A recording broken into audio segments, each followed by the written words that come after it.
the first thing, and I did it this morning, is you go, today's going to be a great day. And that way you get your brain looking for what's right rather than what's wrong. And I get to be with you today, and that makes me happy. I end every day, and I recommend everybody do this, what went well today. So whenever I put myself to sleep, I say a prayer, and then I go, what went well today? And I start at the beginning of the day, and I purposefully look for the smallest things that went well, that I like, that make me happy. Now, along that, you'll find the big things, but we're both busy, and great things happen, but you often don't stop and reflect on those great things that happened. Right. And if you make it a habit, like the day my dad died almost 2 years ago. And that day when I went to bed, I went, what went well today? And the voice, the critic in my head was so upset. It's like, you're a bad human being. But it's my habit. And then I thought about all the things that went right that day. And even though I was sad and grieved, I went to sleep. Right. Because I have my brain trained. We live in a society of undisciplined minds, and there's a science to disciplining it. Yeah. So what would you call that? Is it in the beginning of the day and the end of the day? What is that strategy called? Is it just mental focus? Is it gratitude? Well, when people come to my clinic, we often do some neuropsych testing, and one of the tests is negativity bias versus positivity bias. What's the difference between those two? Well, negativity bias is you're focused on what's wrong. Your brain quickly, almost immediately goes to what you're afraid of, what's negative. And the news will tell you all sorts of things to be afraid of. Positivity bias is you go to what's right. And so those two techniques are part of what I talk about in the new book, positivity bias training. How do you train your brain to look for what's right, not for just what's wrong? Now, it's not over the top, because I've been thinking about this Bible verse a lot lately. The beginning of wisdom is fear of the Lord. And it used to always sort of bother me. I'm like, why do I have to be afraid? And then I realized people who have low levels of anxiety die early from accidents or preventable illnesses. They're not worried about anything. They die earlier, is what you're saying. Right. And often the people that go to jail, they have low levels of anxiety. They actually have slower heart rates. They have lower sweat gland activity. Interesting. Right? Like if I think I'm going to go rob a store, well, I don't, because I don't want to be caught. Right. And I don't like institutional food, and I don't really look good in an orange jumpsuit. Right? And so I'm always thinking ahead. And one of the lies of happiness, so I open You Happier with the lies of happiness, is don't worry, be happy. So Bobby McFerrin's Grammy Award-winning song, Don't Worry, Be Happy, is a lie. Because you need some anxiety so you do the right things. Sure. And doing the right things consistently help you be happy. Yeah, so you have a moral code, you're doing the right habits for yourself, you're not just like, I'm not gonna care, I'm gonna drink all day, I'm gonna eat whatever I want, everything's gonna be fine. You wanna have some, well, if I do this action, there might be a negative reaction later as well. Right, 50% of people 85 and older will be diagnosed with dementia. I'm not okay with that. Those are bad odds, right? Because we're living longer, and I don't want a 50% chance of having lost my mind. Now, but I can't start thinking about that when I'm 83. I need to be thinking about that when I'm 43 or 33, right? I mean, the earlier you can, the more you can push off those negative effects. So not too much anxiety, because the cortisol damages your brain, but enough. It's like a dose response. What's the right dose of anxiety? Sure. And as a psychiatrist, I used to think my job was to lower the anxiety in my patients. And that's true for some patients. It's not true for other patients. I need to raise their anxiety. So what would you say are the three main causes of someone more likely to reach a dementia state over 85 or before that even? What would those things be, the 3 bad habits or the causes of dementia, would you say? So, that increase those chances. in the book, I actually talk about our Bright Minds approach to preventing dementia. So there's 11, but if I had to pick a couple, it would be being overweight, because if you're overweight or have high blood sugar, there's something I call diabesity. It's a combination.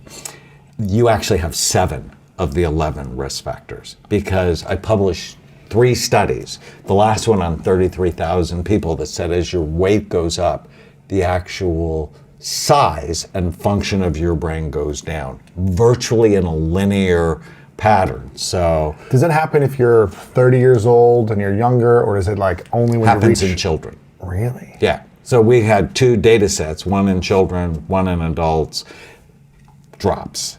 The function and the size of the brain Function shrinks. and size, because it lowers blood flow to the brain. Obesity lowers blood flow to the brain.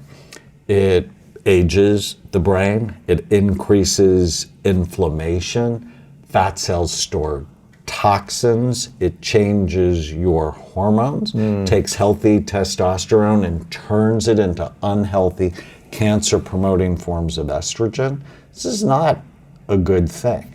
And so if I had to go, don't be overweight. Now, don't be underweight. Underweight's not good for you, right? Have a reasonable Be a healthy weight. BMI, be a healthy weight. And you don't want anything to damage your blood vessels, because they found neurons, brain cells, actually don't age. It's your blood vessels that age. Okay. And if your blood vessels aren't feeding your brain cells, they begin to die. And so with all of these risk factors, how do I know if I have it? So SPEC, this imaging study I do, looks at blood flow. If you're drinking caffeine, if you're using nicotine, if you're sedentary, if you have any form of heart disease, if you have high blood pressure, all of those decrease blood flow to your brain. So you always want to increase blood flow. And I love this part, because when I get someone brain healthy, their sex lives get better. Because if you have blood flow problems anywhere, like you have erectile dysfunction, you have brain dysfunction. And if you have brain dysfunction, odds are you also have sex dysfunction, because they're connected. It's about blood flow, right? The healthier your blood flow. And so, I see a lot of 50, 60-year-old guys, and they're worried about their mom had Alzheimer's disease. They don't want to get it. But when they get on the program, their sex lives are better. And that makes me so happy for them. Now, there's something you touched on a little bit ago about the negativity bias and the positivity bias. I like to believe that I think in a positive way. I see the perspective of a situation. I try to look at the good perspective of the situation. I try to appreciate the things that I have as opposed to things that I lack. I try to have compassion and empathy for certain situations and say, that's really unfortunate, so I should be extremely grateful for where I'm at. In all areas of my life, I try to have that perspective. I feel like it's a positive bias, right? Because it makes me feel better. There's been a lot of talk lately with different researchers and professors talking about the negative effects of, call it toxic positivity or too much positivity, I guess. Is there is there really a negative effect to the brain if you're thinking positively all the time? So can you be toxic in the way you think in a positive way? So I'm actually not a fan of positive thinking. I'm a fan of accurate thinking with a positive bias. Because positive thinking is, I can have this third brownie and it won't hurt me. I can drive at 125 miles an hour down the freeway in the rain and it's not dangerous. I can give my phone number to a woman I met in a bar and not be thinking about the potential downsides of that, especially if I'm married and I want to stay married. Yeah, exactly, yeah. Right, I have this one friend, he came in and he told me about this woman he'd met at a medical conference, and they were on a plane together and she'd been to his office And I looked at him and I'm like, do you like attorneys? And he's like, what do you mean? I said, you're married, you have ADD, you're not going to cover up this affair, your wife's going to find out, you're going to lose half your net worth, and you're going to be visiting your children on the weekends. And he's like, oh, I hadn't thought about that, which means his frontal lobes weren't working, because the front part of your brain not only thinks of the moment, it thinks of all of the moments, right? If I do this, what happens? And too often, people that have the most sadness, it's because they made bad decisions.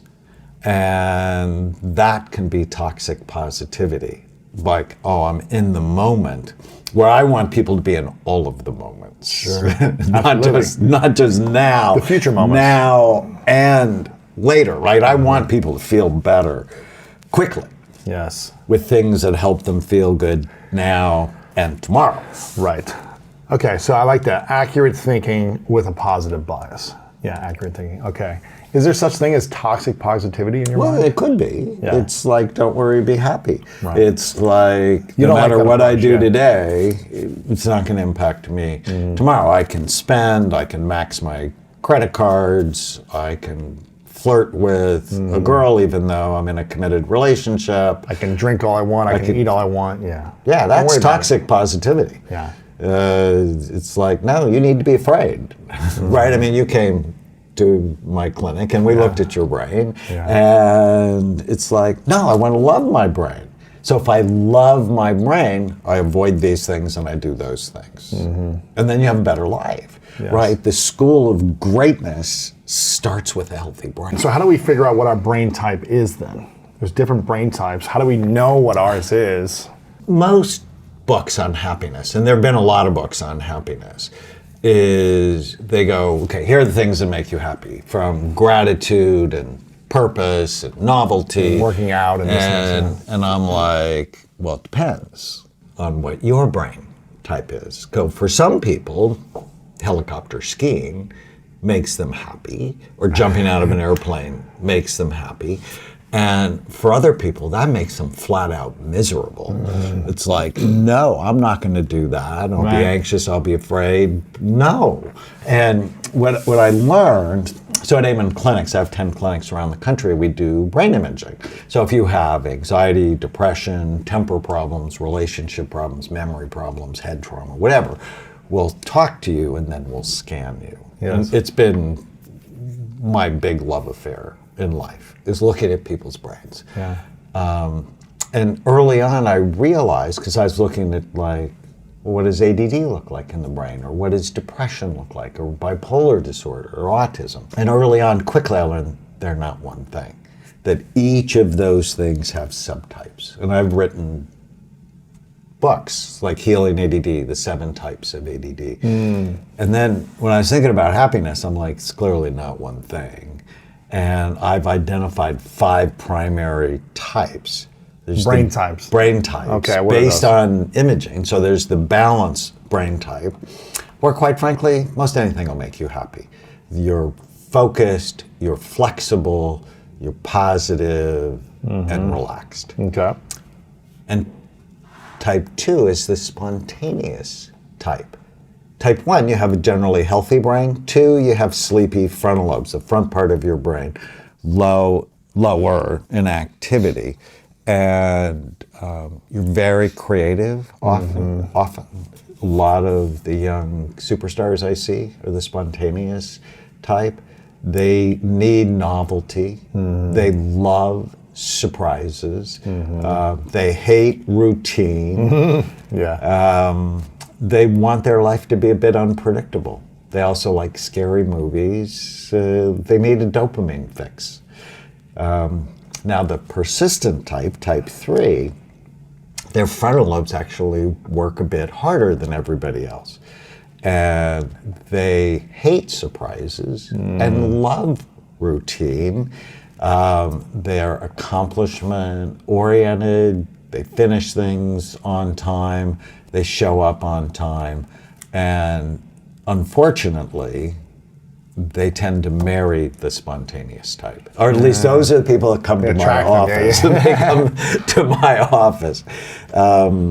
The fourth type is the sensitive type, and this was the type that was damaged the most in the pandemic because they crave connection, crave relationships. They're deeply empathic. And when their relationships are good, they're really happy, and when they're stressed, they're very unhappy. And then type 5 is the cautious type. These are people that are early to appointments. They will never jump out of an airplane unless the airplane's on fire. And to make them happy, they need peace. They need relaxation. They need a massage. And so understanding my type, and there are combinations. Yeah, you might have types. 2 or 3 or right. Yeah. And so I'm like, I like 3 or 4 of these things at times. It's like I like my routine, but I also like to get out once in a while and do something spontaneous. So there are 16 types when you look at the combinations, and in the book there's a link on how to get your free brain type. It's just so helpful. 'Cause what can we do once we know which type we're at? What do we do then with that information? Well, for the balanced people, it's just keep it that way. For the spontaneous people, here are some supplements that might help your type. Here's the right diet for your type. Here are the right exercises for your type. So if the spontaneous person, it is critical for them to know their goals in great detail. And they love the exercise. And then every day they ask themselves the question, does it fit? Does my behavior fit? Because the break in their brain is vulnerable, it's a little weak, and so often they'll go off here, they'll go off there. And a lot of CEOs are the spontaneous type, especially entrepreneurs, not maybe CEOs of Fortune 500 companies, but for their own companies, which can be wildly successful, but they need a persistent person to organize them. Yes. Because they're really good at starting businesses. They're not good at growing businesses. So just know, is that me? Then make sure you don't hire someone like you with your type to grow your business, because they won't. Right. They'll get you in trouble with the IRS. Exactly. So once we know and what's your brain type? So I'm balanced. Balanced, yes. But I have features of cautious and sensitive, because I crave relationships. So when Tana and I get along, and thank goodness we get along almost all the time, I'm so happy. My first marriage didn't get along at all, and I was miserable for 2 decades. Wow. And I guess maybe I have the persistent type too. You want to try to make it work, you try to do everything you can. My God, I feel guilty when it doesn't. I know that feeling. What do you say is the biggest lesson you've learned about your own personal life of assessing? I think it's 200,000 brain scans now, over 30 years. How long has it been? 30 years of work of just assessing the world's brains and these different types. What's the biggest lesson you've learned about yourself in personal life, relationships, all these things? So I started imaging in 1991, and I'm 37. I'd been a psychiatrist nearly a decade. I was the top neuroscience student in medical school, and I didn't care about my own brain. So what did that mean? You were eating whenever, you were sleeping whenever, I only slept 4 hours, and I thought I was special because I could do that. Then I realized I wasn't special. You're bragging. Stupid. I only need 4 hours a night of sleep, and I can function. Yeah. I was eating fast food. I was overweight, chronically stressed. And the week before I scanned myself, I scanned my mother, and she was 60. And at 60, she had a stunningly beautiful brain. She's 90 now, and she still has a stunningly beautiful brain. It's a little irritating. And then the next week, I scanned myself, and it wasn't good. My brain looked older than her 60-year brain. But it reflected her life, her brain. She could manage my difficult dad. She has 7 children. She now has 54 grandchildren, great-grandchildren. She's the most consistently loving person. She knows everybody's birthday. She knows what's going on in everybody's life. She's just always interested. My brain wasn't healthy. I played football in high school. I had meningitis twice when I was a young soldier, and that's a bad thing for your brain. And I didn't care, right? I never drank or smoked. I just didn't want to do that. I fell in love with my brain. And every day I'm like, is this good for my brain or bad for it? You know, I don't take red eyes because I know that's bad for my brain. I mean, I'd rather give up a half a day to travel than take a red eye. Tell me why. Why is that bad for your brain? You're not going to sleep right. When you're sleeping, you're changing time zones. And now, sometimes if you go to Dubai or something like that, you don't have a choice. But on a frequent basis, East Coast to West Coast, it's like, no, I have a choice. I'm going to take a 10 o'clock flight. Right. And, you know, I'll just get other work done that day. And that way I'm not going to lose a day of sleep because it's bad. And I look at what I eat. I look at how I think. I mean, everything in my life. Like if you date my daughter, I'm scanning your brain. Right? I mean, it's really at the core, at the center of my life. When I met Tana 16 years ago, liked her a lot. And like 3 weeks. Like, please, I hope her brain looks good. I'm like, you know, she could be the one. And so I said, you haven't seen the clinic. I said, don't you want to come see the clinic? And, oh, by the way, could we look at your brain? Wow. And she's a neurosurgical ICU nurse, so she loves the brain. And I scanned her, and it was good enough. You're like, it could be better now. I'm about to get my girlfriend in there now, too. I'm going to say, we just moved in. And I'm like, the next test is the brain scan to see if you're really healthy. Well, because ultimately, brain functions are empathy. Being able to see things from the other person's point of view. Yeah. It's cooperation. That's so true. It's excitement. It's fun. It's listening. It's those things that make a relationship work, right? Once you get beyond the cocaine phase of a relationship, like when I scanned Tana, I was totally in this cocaine phase. The adrenaline phase. I wanted to activate my frontal lobes and go, okay, how's her brain? And one of my kids was dating this very cute girl, and I scanned her, and I'm like, please don't marry her. Please, don't marry her. Based on the brain. Yeah. Because I'm like, she's doing things you don't know that she's doing. Because I can tell if you're a substance abuser. Now, you can tell if someone's smoking, drinking, marijuana, vaping. You can see this in the brain? Yeah, I mean, it doesn't label it, this is vaping. You can see, but it's like, this is toxic. There's a toxic thing happening to the brain. Right. And could that be through thoughts alone? Or is it, you can see the difference between toxic thinking versus toxic substance taking? It's different. Is it? So toxic thinking will often activate your emotional brain. So your limbic brain will be more active. Mold exposure or marijuana or alcohol, your brain starts to shrivel. Really? So you can tell. So if, say, someone eats perfectly, has all the right things to eat, they sleep well. Well, they may not be able to do this if they're thinking negatively all the time. But let's just hypothetically say they try to work out consistently, they're healthy weight, they're not taking any harmful substances, but they have extremely low self-esteem. They're constantly saying to themselves internally, I'm an idiot, I'm stupid, why did I do that? Doubting themselves. What does that look like to a brain? But they're doing all the other things semi-correctly. Well, one, we would have to look, because I always say, how do you know unless you look? Sure. Because they may have been kicked in the head by a horse when they were 10 and it damaged their frontal lobes, and nobody knows about it because they were unconscious and had amnesia for the event. But say they're doing everything physically right, but mentally their mind is undisciplined and it's negative, they're going to have a relatively healthy brain, but their emotional structures are going to be really busy. And so it's like the chatter in their head, the internal dialogue is just too active. Yes. And one of the fun techniques in the book, I love this technique, is give your mind a name. And so you can gain psychological distance from it. Yes. It's like it's sort of like the man in your head or the woman in your head that's always running a dialogue on you.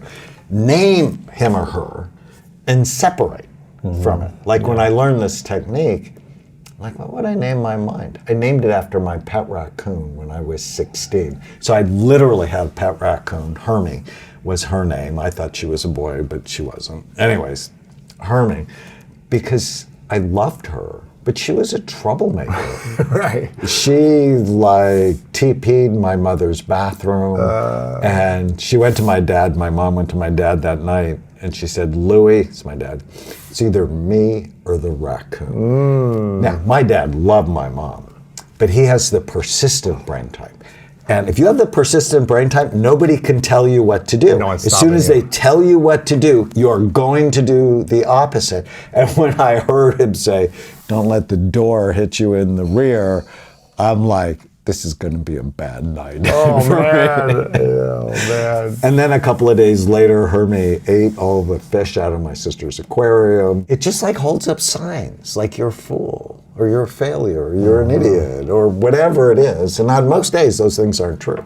And if I could watch my thoughts rather than attach, it's not the thoughts you have that make you suffer. We all have crazy thoughts. It's the thoughts you attach to that make you suffer. So it's not having the crazy thoughts is one thing. Attaching, I guess, your identity to the thought. Or believing. Or believing it's a real thought. Right. Will make you suffer. Right. Like Jerry Seinfeld said, the brain is a sneaky organ. We all have weird, crazy, stupid, sexual, violent thoughts that nobody should ever hear. Like if you see someone with a big load of boxes in his arms, you're like, oh, I should trip him. Now, you don't. Right. You don't because you're a kind, caring person and you know that would just cause all sorts of trouble. Yes. Right? So just having the thought, and I've had guys, they come into my office and they go, I'm a pedophile.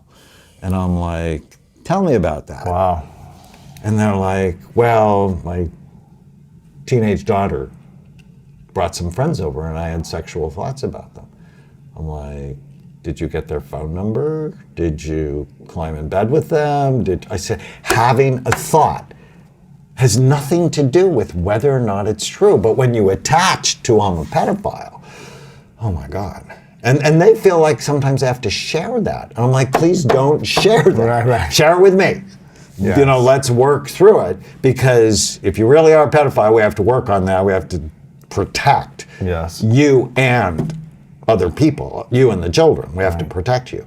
And often, I've actually scanned a number of pedophiles. Really? They have an impulsive, compulsive brain where they can't stop thinking about something and then they can't control it. Wow. But just because you have a thought has nothing to do with whether or not it's true. Right. I mean, a lot of people have had, you know, I should kill myself, but it doesn't mean you're going to. But it's why you shouldn't be drinking. If you have suicidal thoughts, you need to stop drinking because people who have suicidal thoughts who drink have a higher risk of killing themselves. So what should we be aware of about thoughts? Are we the creator of thoughts? Do thoughts randomly come to us? Can we shift the thoughts? Should we believe every thought we have or realize, okay, that's just a thought. That doesn't mean it's who I am and it doesn't define me. What's your overall principle around thoughts? They come from all over the place. They come from your genes. They're actually written in your genetic code. So trauma from a past generation can actually show up in future generations. It's really interesting. Last time I was here, we talked about your brain is always listening, and I talk about the ancestral dragon, where the issues you have may not be your issues. Right. They may be from your mom or from your dad. So knowing your family history is really important. Thoughts come from the voices of your mom and dad. I have 6 siblings. Your siblings' voices come from your friends, from your enemies, from the news, from the music you listen to, and they lie a lot. Your thoughts lie a lot. Your thoughts lie a lot. Now, every time you have a thought, your brain releases chemicals. Every time you have a good thought, positive thought, happy thought, hopeful thought, your brain releases chemicals that make you feel good. Immediately, your hands get warmer When you think a positive thought. When you think a positive thought. Your hands get drier. Your muscles become more relaxed. Your breathing becomes slower and deeper, and your heart rate variability goes up. And it happens immediately. When you have a sad thought, a hopeless thought, a helpless thought, a stressful thought, your body immediately produces chemicals that make your hands colder and wetter, muscles more tense, breathing shallower and more erratic, heart rate variability goes down. That's a sign of heart health, and it happens immediately. So, how connected are our thoughts to our nervous system and our body? They're completely connected. Wow. Every thought you have impacts every cell in your body. Really? And thoughts lie.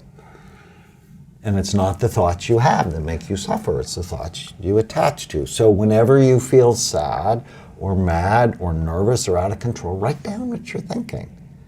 And then just ask yourself if it's true.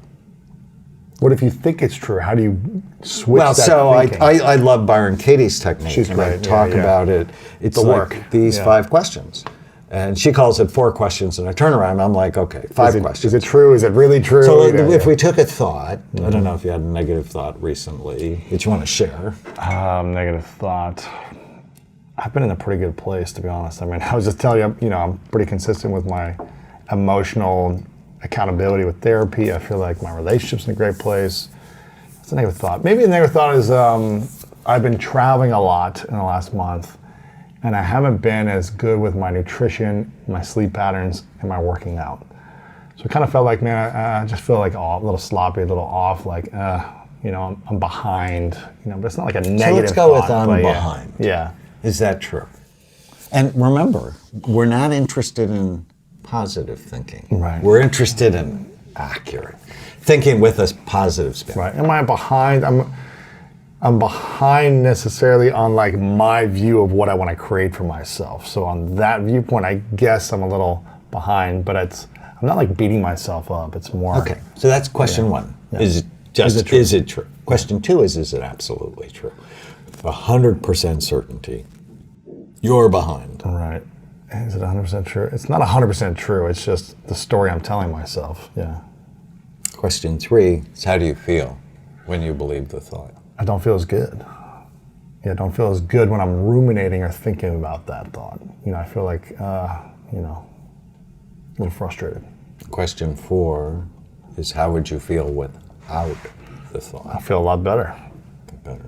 Yeah. Right, and you're not the person. So many people worry if I didn't feel bad, I wouldn't be motivated. But that's not you. No. Right? No, I'm disciplined, I'm motivated. You. Yeah. And question 5 is my favorite of all of them. Let's take the original thought and turn it to the opposite. I'm not behind. Mm-hmm. And then we ask ourselves, is that true?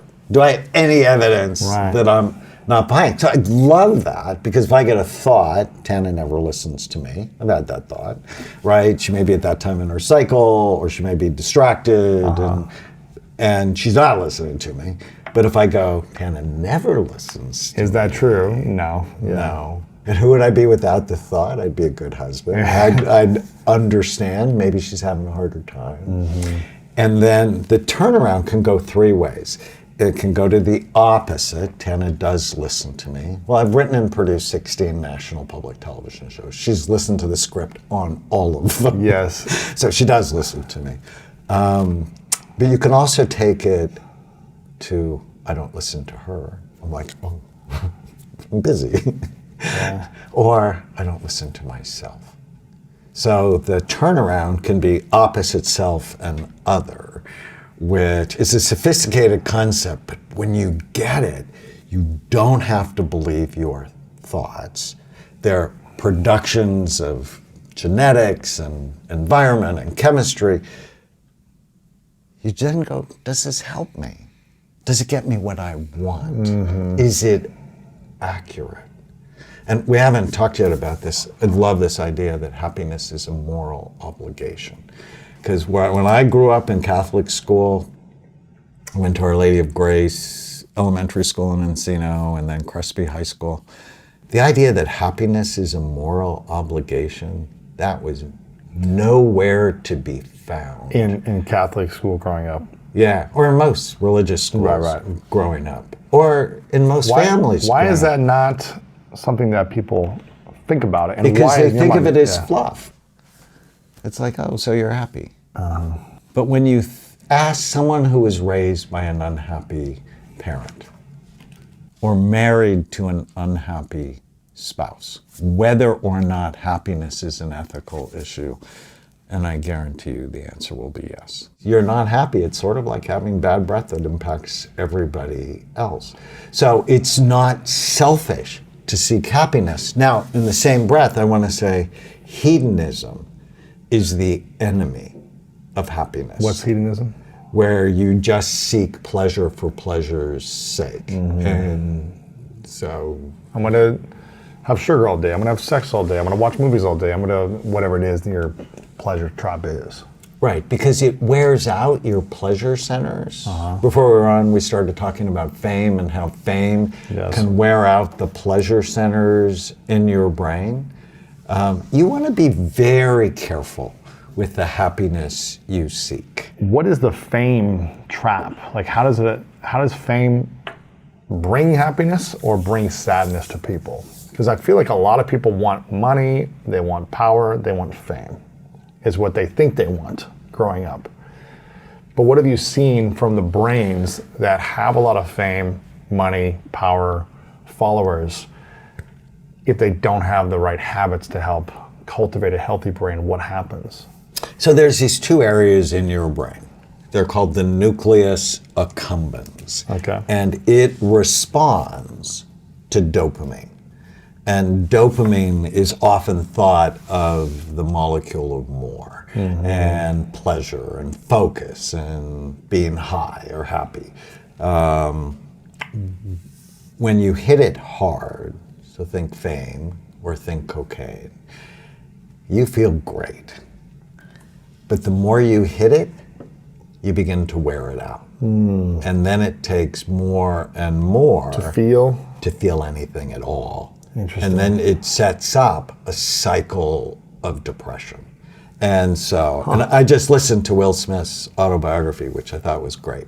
And he talks about it. Really? That, another #1 movie release or a #1 best-selling hit, it's like, it's not nearly as cool as the one before. it's not enough anymore. And I experienced this, and it was disorienting. My book, Change Your Brain, Change Your Life, spent a year at #2 or #3 on the New York Times bestseller list.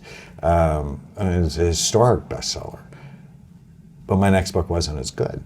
I mean, I thought it was better, Right. but it didn't sell as much. And so, how does it's disorienting. And then my book after that did great, Healing ADD. But then the one after that, not so much. And you just as an author, if you're really successful, you begin to feel off. And then, I had to come to grips with it. I've had 12 New York Times bestsellers, but I've written 40 books, so that means a bunch of them worked. Right. And do I write to feed the nucleus accumbens?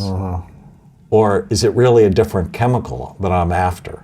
I'm after serotonin, which is respect, and oxytocin, which is connection. And so it's interesting to think about what you do based on the chemistry of happiness. And so yes, there's dopamine, but unfortunately, dopamine's a trap. It's the molecule of more. I need more sex, more money, more praise, more followers. And I'm not gonna lie, when we went over 1 million fans on TikTok, that was cool, right? I mean, that was cool. But it's not the point, right? The point is connection, purpose, respect. Yes. And what happens to the brain, we were talking about this before, of a brain that is in service to something greater than themselves, whether it's locally, whether it's with a friend or family member, they're being in service to someone, or they're making it their mission of a cause greater than them or their own accomplishments.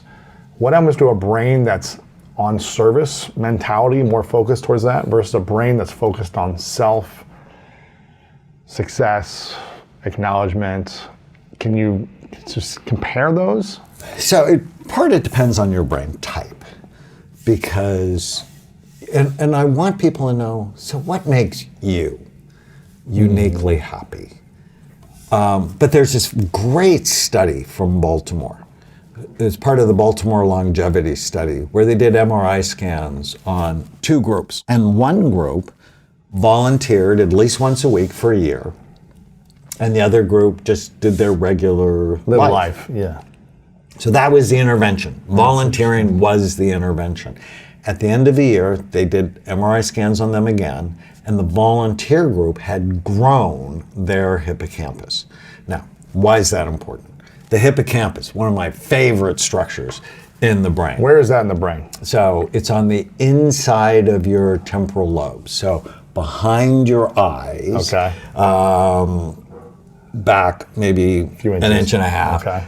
And the hippocampus is Greek for seahorse, because it's shaped like a seahorse. They're about the size of your thumbs, so they're big in your brain, and they're very special. Hippocampus is involved in memory, so it gets memory into long-term storage. Did you ever see the movie 50 First Dates? Yes. With Drew Barrymore and Adam Sandler? It's a great movie. I love that movie. Well, she had damaged both of her hippocampi. So she couldn't, something happened today, she didn't remember tomorrow. So it's heavily involved in memory, but also in mood and spatial orientation. And it's very special because the hippocampus produces stem cells every day, about 700. And when you put the baby seahorses, called baby seahorses, in a healing environment, you grow them and they become part of your brain.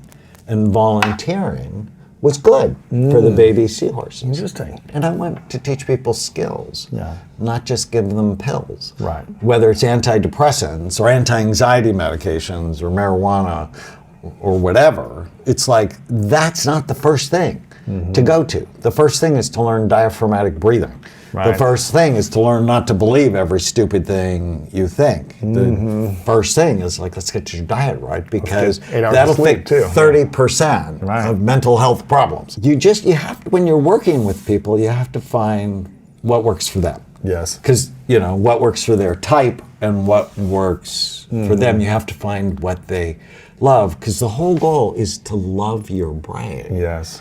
Because then you love your life. Here's the thing, addiction is hard for a lot of people to overcome. It's Really an addiction hard. for a reason, and people stay addicted for a long time because they probably try multiple times on whatever it is, marijuana or cigarettes or alcohol or porn or sex, or whatever it is people are addicted to, or just negative thinking.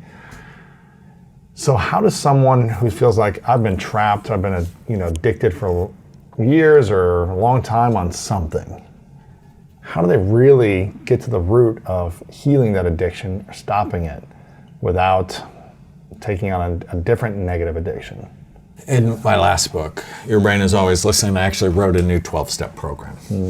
Because the original AA program was written in the 30s. Wow. And I'm like, there's no neuroscience. It's basically a psychological, social, spiritual program.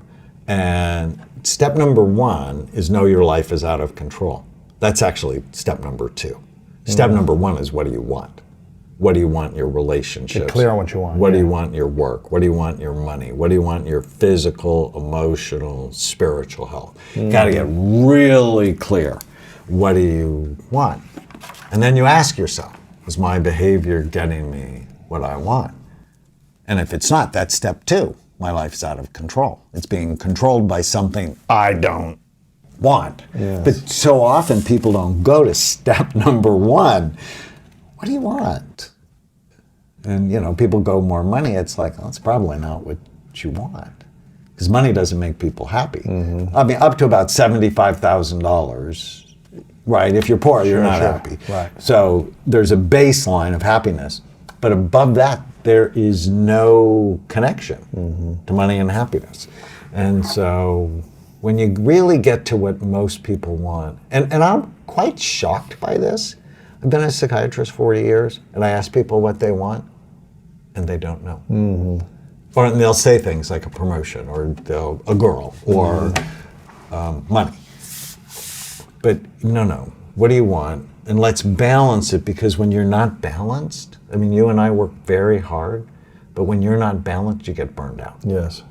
And so, what do you want in your relationships? I start there. What do you want for work?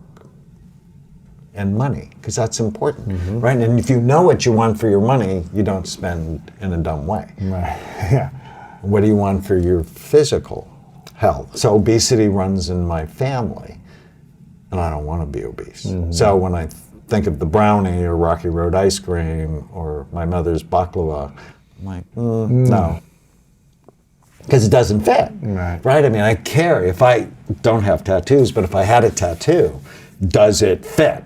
Would be the first tattoo, and maybe over here be, is it true? Is it true? Really true? Does it true? Does it fit? Yeah. And in the new book, there's these 7 secrets, like what's your brain type, and are you doing things that make you happy?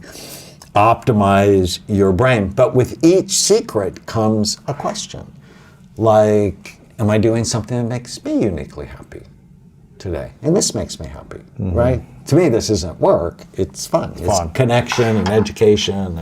So is that one of the things to ask yourself? What makes me uniquely happy based on my brain type every day?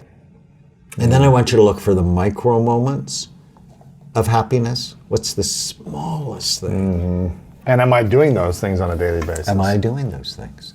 Like hummingbirds. They're my micro moments of happiness. And I have hummingbirds in my yard, so I put plants there that they're going to be interested in. Yes. And it makes them happy, so everybody's winning. Everyone's happy, yeah. Everybody's happy. What's another neuroscience secret? Optimize the physical function of your brain. So I did a study for this book. We looked at 500 consecutive new patients, Damon clinics, and I gave them the Oxford Happiness Questionnaire. So how happy are you? On a scale of 1 to 6. We compared the high happiness group with the low happiness group. The low happiness group had lower function in their frontal lobes. And so how do you increase the function in your frontal lobe? So hyperbaric oxygen, certain supplements, not hitting soccer balls with your head. If you're boxing, don't let people hit you in the head. I mean, you protect them. And I have thousands of before and after scans if you do the right thing. So you're on our series, Scan My Brain. We just did Troy Gloss. So Troy was the third baseman for the Anaheim Angels. Okay. He was the 2002 World Series MVP. Hit 320 home runs. I mean, he's a very successful baseball player. And but he was drinking too much and had 4 concussions when he played. Had no purpose, and he came to see me, and his brain looked terrible, especially his frontal lobes, and he was really sad, and which meant his family was really sad. People don't get it. It's right. It's not all about you. It's about everybody. That's why you say it's a moral obligation. It's a moral obligation, and I love Troy because he just did what I asked him to do. He stopped drinking. And there's an athlete mindset. He's like, coach me up, I'll do what you tell me to do. Yeah. No, that's why I love treating athletes. So he stopped drinking. He stopped drinking. He took the supplements I gave him. He ate better. He lost 15 pounds and increased his exercise. Because a lot of athletes, they got so burned out from working out, they stop. And you can't stop. I mean, you can shift, but you can't stop. And 2 months later, I scanned him again. His brain was so much healthier. 2 months, and he was happier. Yeah. Now, he has appropriate anxiety. He's like, no, I don't want that bad brain. I don't want that bad brain. And I don't want to go back to feeling bad. Yeah. And so there's enough anxiety, but now he asks himself, at least I hope, does it fit? Does this behavior fit the goals I have? 3 is supplement your brain. Am I taking my supplements every day? And the supplement for happiness, there's a number of them, but saffron. I'm like a huge fan of saffron. I make something called Happy Saffron with a saffron extract called Affron, zinc, and curcumins, because in independent randomized controlled trials, they've been found to boost your mood. In fact, saffron has 24 randomized controlled trials comparing it to Prozac, Paxil, Lexapro, Zoloft, Wellbutrin, showing it to be equally effective. Really? But most Supplement, not a- antidepressants decrease sexual function, where saffron increases sexual function. And I think that's so interesting. This is a natural supplement. It's not It's just a natural not supplement. a drug. Yeah. It's not a drug. That's And I'm interesting. not opposed to medication. It's just never the first thing I think about. It's not the first, don't just say, my brain's messed up, I have ADD, here's a drug. Right. You say, here are all these other things you couldn't try to get you a little closer to where you want to be first. Well, and we want to look at your brain first, because how do I know what's going on with your brain based on just what you tell me, right? No other doctor acts like that. 4, love food that loves you back. And when you travel, it's harder, Yeah. but you still have choices. And so we always go compared to what, right? So I could have the deep dish pizza, or I could find a salad. Yes. Right? Yes. I mean, it's like, oh, but I love pizza, but it doesn't love you. You're in an abusive relationship with man. pizza. Yeah. Because, and I just think both you and I, at least me for sure, have been in bad relationships in the past. I'm married to my best friend. I'm not doing that anymore. Just not. And so many people come, but I love sugar. But It doesn't love you. But it Yeah. makes you stupid. Wow. And it makes you stressed. And, oh, but I love cake or cookies or whatever, you Yeah. know. It's love food that loves you back. You're in a Yeah. relationship. And your brain is in a relationship with food as well. That's a good one. What's number 5? Master your mind and gain psychological distance from the noise in your head. So that's where we put, is it true?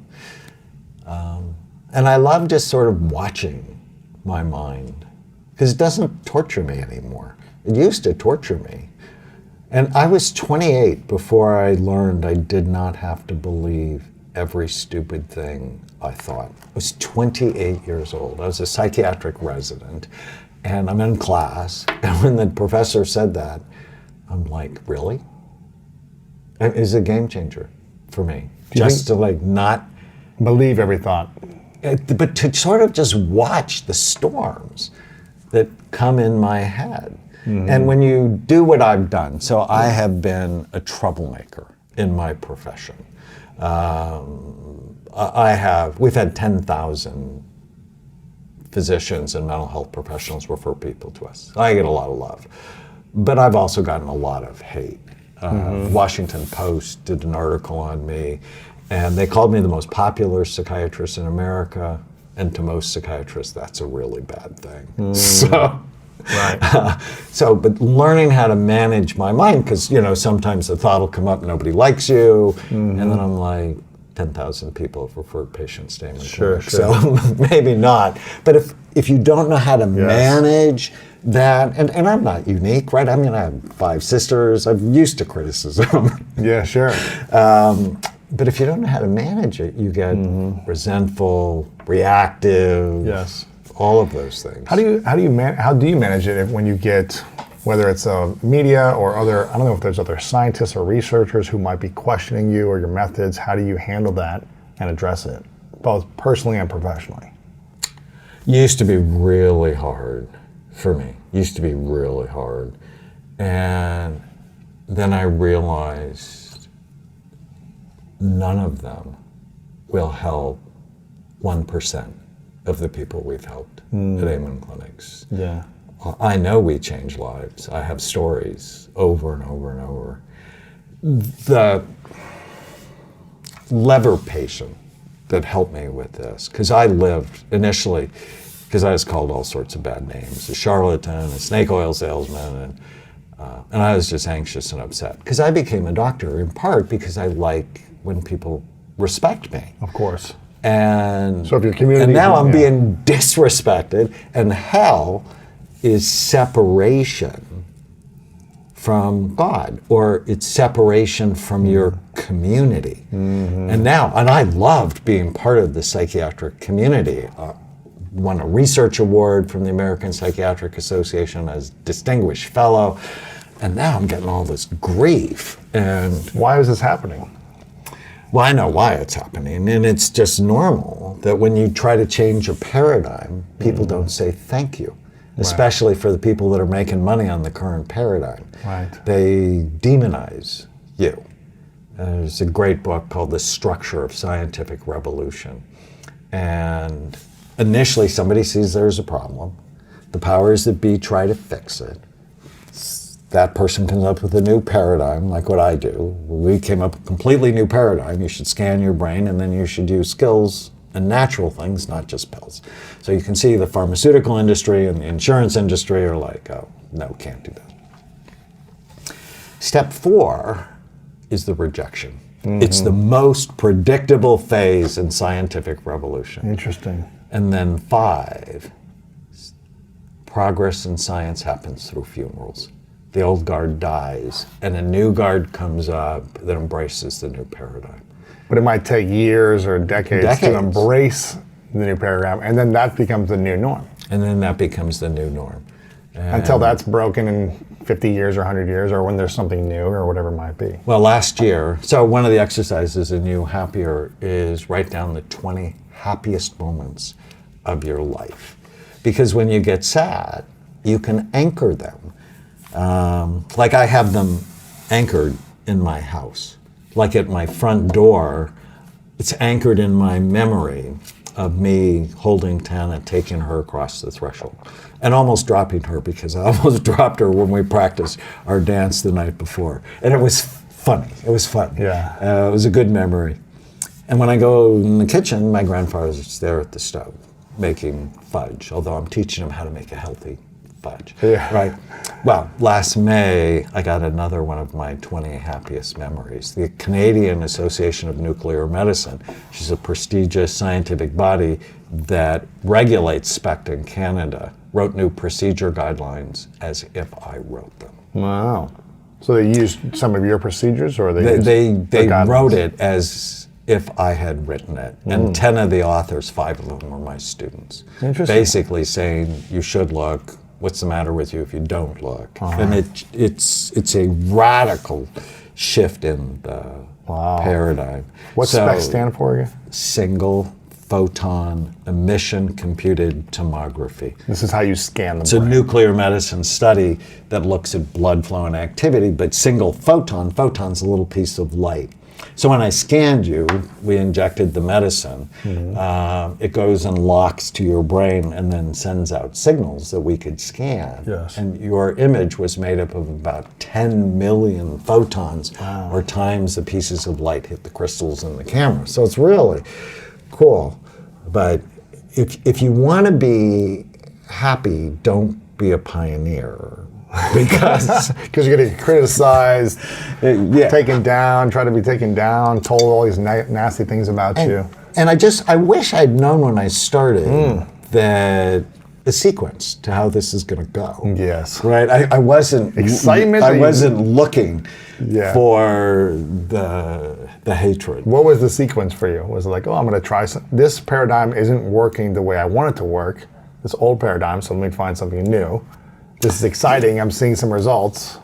So for me, when 1972, I turned 18 and Vietnam was still going on. And I became an infantry medic, where my love of medicine was born. Anyways, about a year into that, I realized I didn't like being shot at. It's not for me. So I got retrained as an X-ray technician and developed a passion for imaging. As our professors used to say, how do you know unless you look? So I loved taking pictures of people's bodies. I just thought that was so cool. And when I went to medical school, someone I loved tried to kill herself. And I took her to see a wonderful psychiatrist, and I fell in love with him because I knew if he helped her, it would help generations of her. So I fell in love with psychiatry, the only medical specialty that never looks at the organ it treats. And because of my imaging background, I knew it was wrong. Interesting. And I knew it would change. I just had no idea I'd be part of it. Because psychiatry focuses on thoughts in the brain, but it doesn't take an image or scan it necessarily from Right. So if you went and saw a psychiatrist today, he would make a diagnosis exactly like they did in 1840 based on when what you're Lincoln saying. was depressed. Wow. Based on what you're telling them, By what you tell them, how you look, your habits. and they're maybe. looking at symptom clusters. Interesting. Oh, you're a bipolar disorder. Oh, you have borderline personality disorder. Oh, you have ADHD.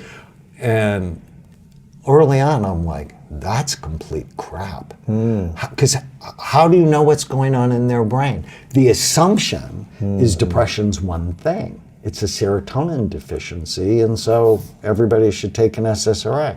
But they work no better than placebo in large groups of patients. I mean, 60 Minutes did a whole study, a whole show on that. Interesting. And then when I started looking, because I like looking, I got so excited. And I'm also a writer and a communicator. Like, I like to write what I'm doing for the general population to benefit from my work, because I feel good when someone else benefits from my work, right? That gives me serotonin and oxytocin and the chemicals of happiness. We should talk about oxytocin before we finish, for sure. But what I didn't know, because I started looking, and I didn't make this stuff up. I mean, I had a teacher and other people were doing it at the time. Because I have a big mouth, I would attract a lot of patients, and that would cause jealousy, and then the haters would come out. And then it didn't fit the current paradigm. Diagnosis based on symptom clusters, no biological data. And then when I did it, the first 10 cases. When did you first do? How long were you a psychiatrist for until you did the first scans? 9 years. 9 years. And so you were doing this, and you were trying to diagnose and patients. I would be horrified, because like, they're depressed. Let me give you Prozac. Because I had just gotten out of my residency when Prozac came on the market. Some people got better, like dramatically better. By giving them the medicine. By giving them Prozac. And some people got worse and wanted to kill people. And I'm like, no, I'm not okay with this. Or I'm also a child psychiatrist. They had ADHD, and I'd give them Ritalin. And some kids got dramatically better, like from D's and F's to A's and B's, and so much better. And other kids would become suicidal. And I'm like, no, we're missing something. Yes. And then when I started looking, I'm like, okay, what's the one pattern? I'm like, oh, there's not one pattern. There's like 7 or 8 different patterns for all these things. So let's stop making diagnoses based on symptom clusters with no biological data. And then the other thing I learned, which is why I do the athlete work I do, is mild traumatic brain injury ruins people's lives, and nobody knows about it. Wow. Because they see psychiatrists, psychologists, marriage and family therapists, and nobody's looking at their brain. Yeah. And so my NFL work, they have 4 times the level of depression as the general population because of the chronic traumatic brain injuries. And what's the movie, Concussion? Is that what- Concussion, Yeah, that's kind of bringing that more to light. You know, I was a now it's being consultant talked- You were on concussion, Yeah. and I was actually written into the script, so I know what it's like to be written into a movie. There you go. And I know what it's like to be written out of. To be a taken movie. out of it, yeah. So it's, you know, it's interesting that now it's becoming more, and now the NFL is changing the way that the rules of the game, where you can't hit head to head, and so I think there's some And progress. isn't it every bit as exciting? Yeah. I mean, the idea that we need the violent hits to feed our animalistic nature, stop that. Yeah. I mean, I grew up a Absolutely. Ram fan, and the Super Bowl was fun, but I still saw concussions, and Really? that still little micro concussions. horrifies me.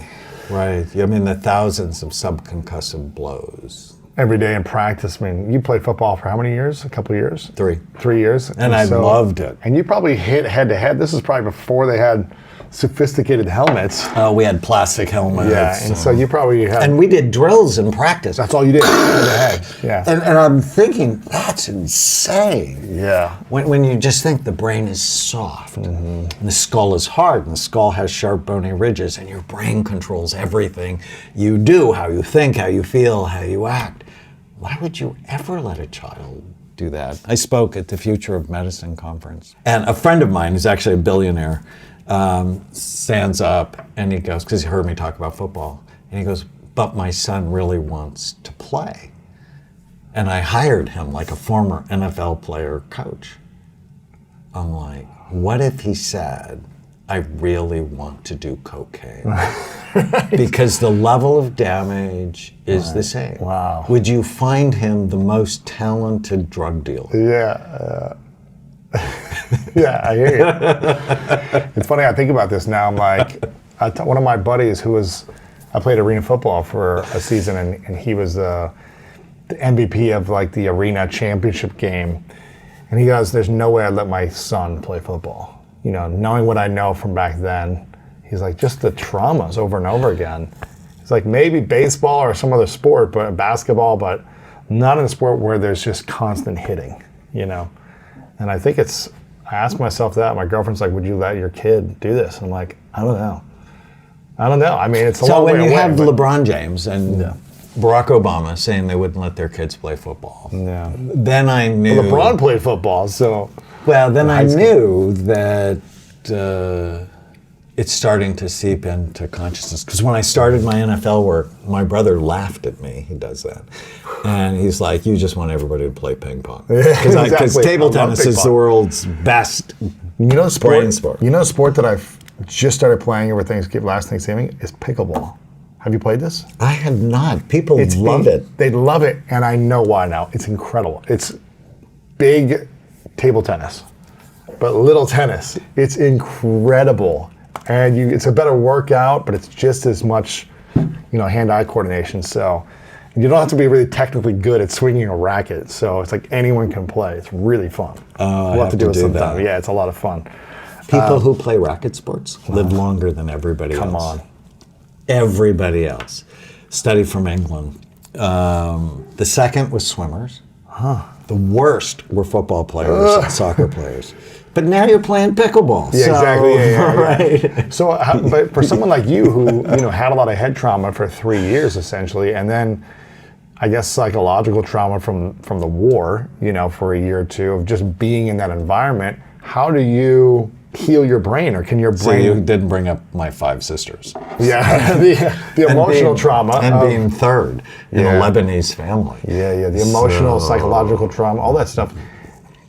You're still able to heal your brain, though, even if you did a lot of these, physical damages to your brain, right? I love that you can change it every day, Yeah. right? I mean, if you go on a bender tonight, your brain is going to be worse tomorrow. Yes. But if you sleep well tonight, your brain's going to be a bit better tomorrow. Every day you're making your brain a bit better or a bit worse. And I have scans like Anthony Davis, the Hall of Fame running back from USC. I love him. He's the reason we did our big NFL study. He came to see me in 2007, and his brain was terrible. And he was terrible, temperamental and memory problems. And he just did everything I asked him to do. He's so much better. I have his brain 10 years apart. I mean, how cool is that? I just scanned someone recently where I have her brain 24 years apart. How is it? She's now 81, and her brain is dramatically better than when she was 50. Come on. Oh, no. It's amazing. It's so cool. Makes me so happy for her, but also makes me happy for me, because this is the idea. Yes. You're not stuck with the brain you have. You can make it better. But you got to have the right mindset. Yes. Not of, oh, I can't do this, so I'm deprived. Yeah. It's, oh, I did the right thing. Good for me. Yeah. Good job. And that's it's shifting your mindset. Did you ever see City Slickers with Billy Crystal? I think I did, yeah. So he's this New York guy going through a midlife crisis and goes to a dude ranch and trying to find his mojo. And he's with an old cowboy, Curly, and Curly goes, you just have to know the one thing. And Curly's played by Jack Palance. You just have to know the one thing. And Mitch, played by Billy Crystal, goes, what's the one thing? And the next scene, Curly dies. And so he doesn't know the one thing. Man.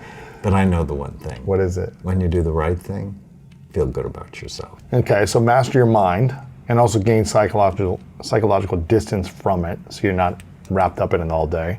What were the next two then, the final two? So secrets? 6 is notice what you like about other people more than what you don't. This is giving, Don't judging people, you mean? giving happiness away. No, it's shaping people. It's, my wife hates when I say this, but Giving I happiness totally away, yeah. believe it. Everybody's out for themselves.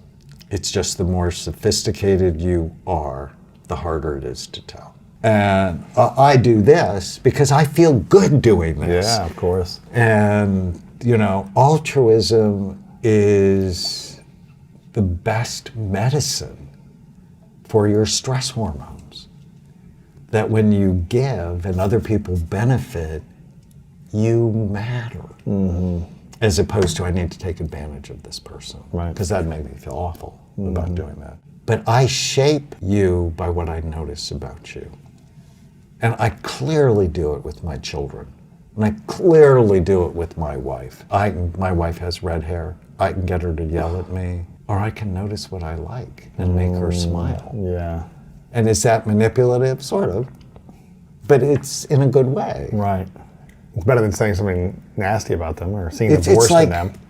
activate your frontal lobes. Does this get me what I want? But notice what you like about other people more than what you don't. So there are really 4 animals in this book. I collect things. So I guess maybe I'm more of the persistent type than I think. But like I collect seahorses because of the hippocampus. And I collect anteaters because you have to be able to kill the ants. Yes. And I collect penguins. Ooh. And ever tell you my penguin story? No. So I'm a child psychiatrist. I'm in training to be a child psychiatrist, 1986. My son is 7. He's hard for me. He's oppositional. I adopted him when he was 2.5. And it's like, no matter, he's the persistent type. No matter what I say, he'd argue with me. And I'm like, and I didn't feel close to him. And I was feeling bad. And I'm talking to my supervisor, and she's like, you have to spend more time with him.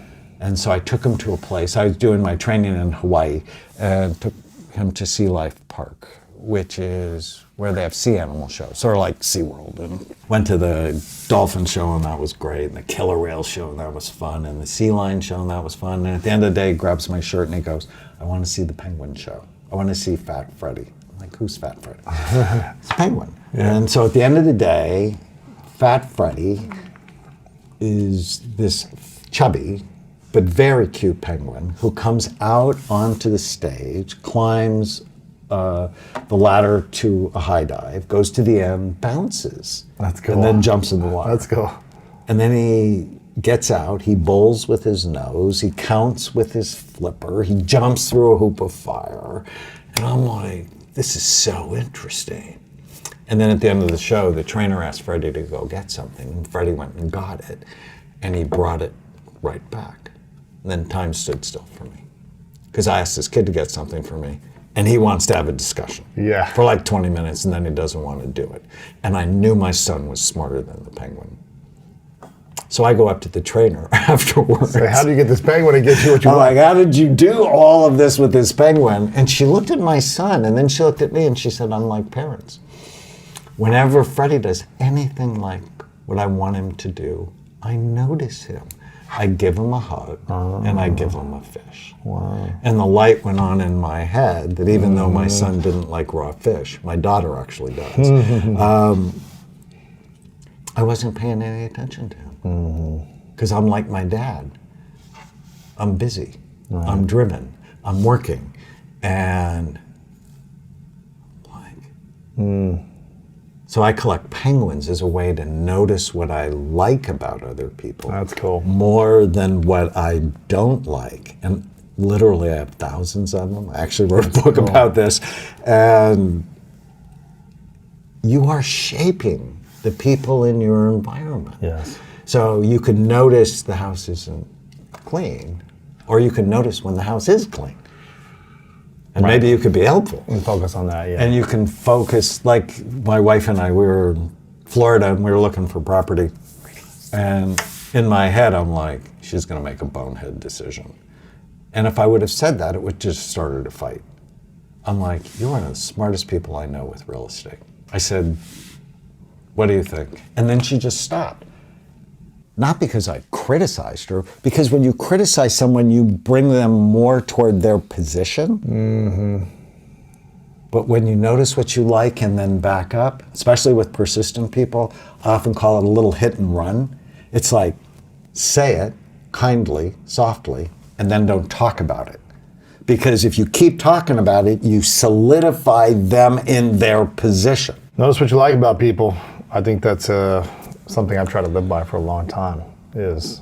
That's a great way to build connection too, and intimacy is to notice those things. So, which is happiness, because relationships, more than almost anything, is everything. Happiness. And what's the 7th?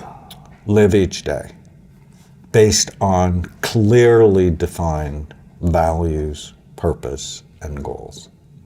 What happens if we don't have clear values, purpose, or goals? You're thrown around by the news cycle, by the weather, by what other people's values, purpose, and goals are. Yeah. And I'm a big believer that when you have this and you're seeing progress towards these things, it makes you happier, as opposed to not seeing progress on anything. That's what Tony Robbins says. Happiness is progress. Yeah, absolutely. You mentioned one... But so doing this exercise, one-page miracle, is so important. It's called the one-page miracle because on one piece of paper, if you can put down what you want and then just ask yourself every day, am I getting it? You become so much more successful. It's huge. And I think it's one of the foundational reasons for my success, besides building a team. Mm-hmm. Getting the right people on the bus. This is a very powerful and inspiring book with just so much tools, so many strategies, tools, research, images showing before and after, and lessons and nutritional facts and studies, all these different things that people can dive into. I want to make sure people get the book. Powerful, You Happier, the 7 Neuroscience Secrets of Feeling Good Based on Your Brain Type. And it's important for us to be aware of what our type is first so we can make actions that'll improve that type. Over 200,000 brain scans from people all over the world, 155 countries, backing kind of this research and information. So I want people to get a few copies of this, give it to their friends. You give a 30-day game plan on how to improve, all these different things. And the least you can do is try some of this. And if it doesn't work, then you can try something different. But this is an amazing solution to start working towards. So based on the book, I did a 30-day happiness challenge. Yes. We actually have it at Amen University. People can sign up for it. People who finished it were 32% happier after 30 days. Right. That's what I saw. That's what I... That's pretty cool. Said. Their energy was better. Their memory was better. All of my books, I sort of tend to wrap everything I know into, okay, what's this issue? If people pre-order the book or order the book in the first week, I'll give them a bottle of Happy Saffron and the 30-day happiness challenge and a workbook and a new cookbook. Where do they go for that? Go to youhappier.com. And they can get all the information there. Okay, cool. Youhappier.com. I want to ask you one final question or two about how death and grief affects the brain. You lost your father a year ago, is that right? It's almost 2 years. 2 years ago? Yeah. I lost my dad a month ago. Just passed away. And I remember the last time you talked about how you miss him every day. You mentioned this the last time we spoke. I'm curious about death and grief. How does it affect the brain of someone that you care about and love deeply when they pass away? And how does the feeling of grief affect the brain? And is it a good thing? Is it a bad thing? Is it, reflecting and processing in a healthy way? Does that heal the brain? Does it affect it in certain ways? I'm just curious. This is something new for me. Well, it's a normal thing, right? We all lose people we care about.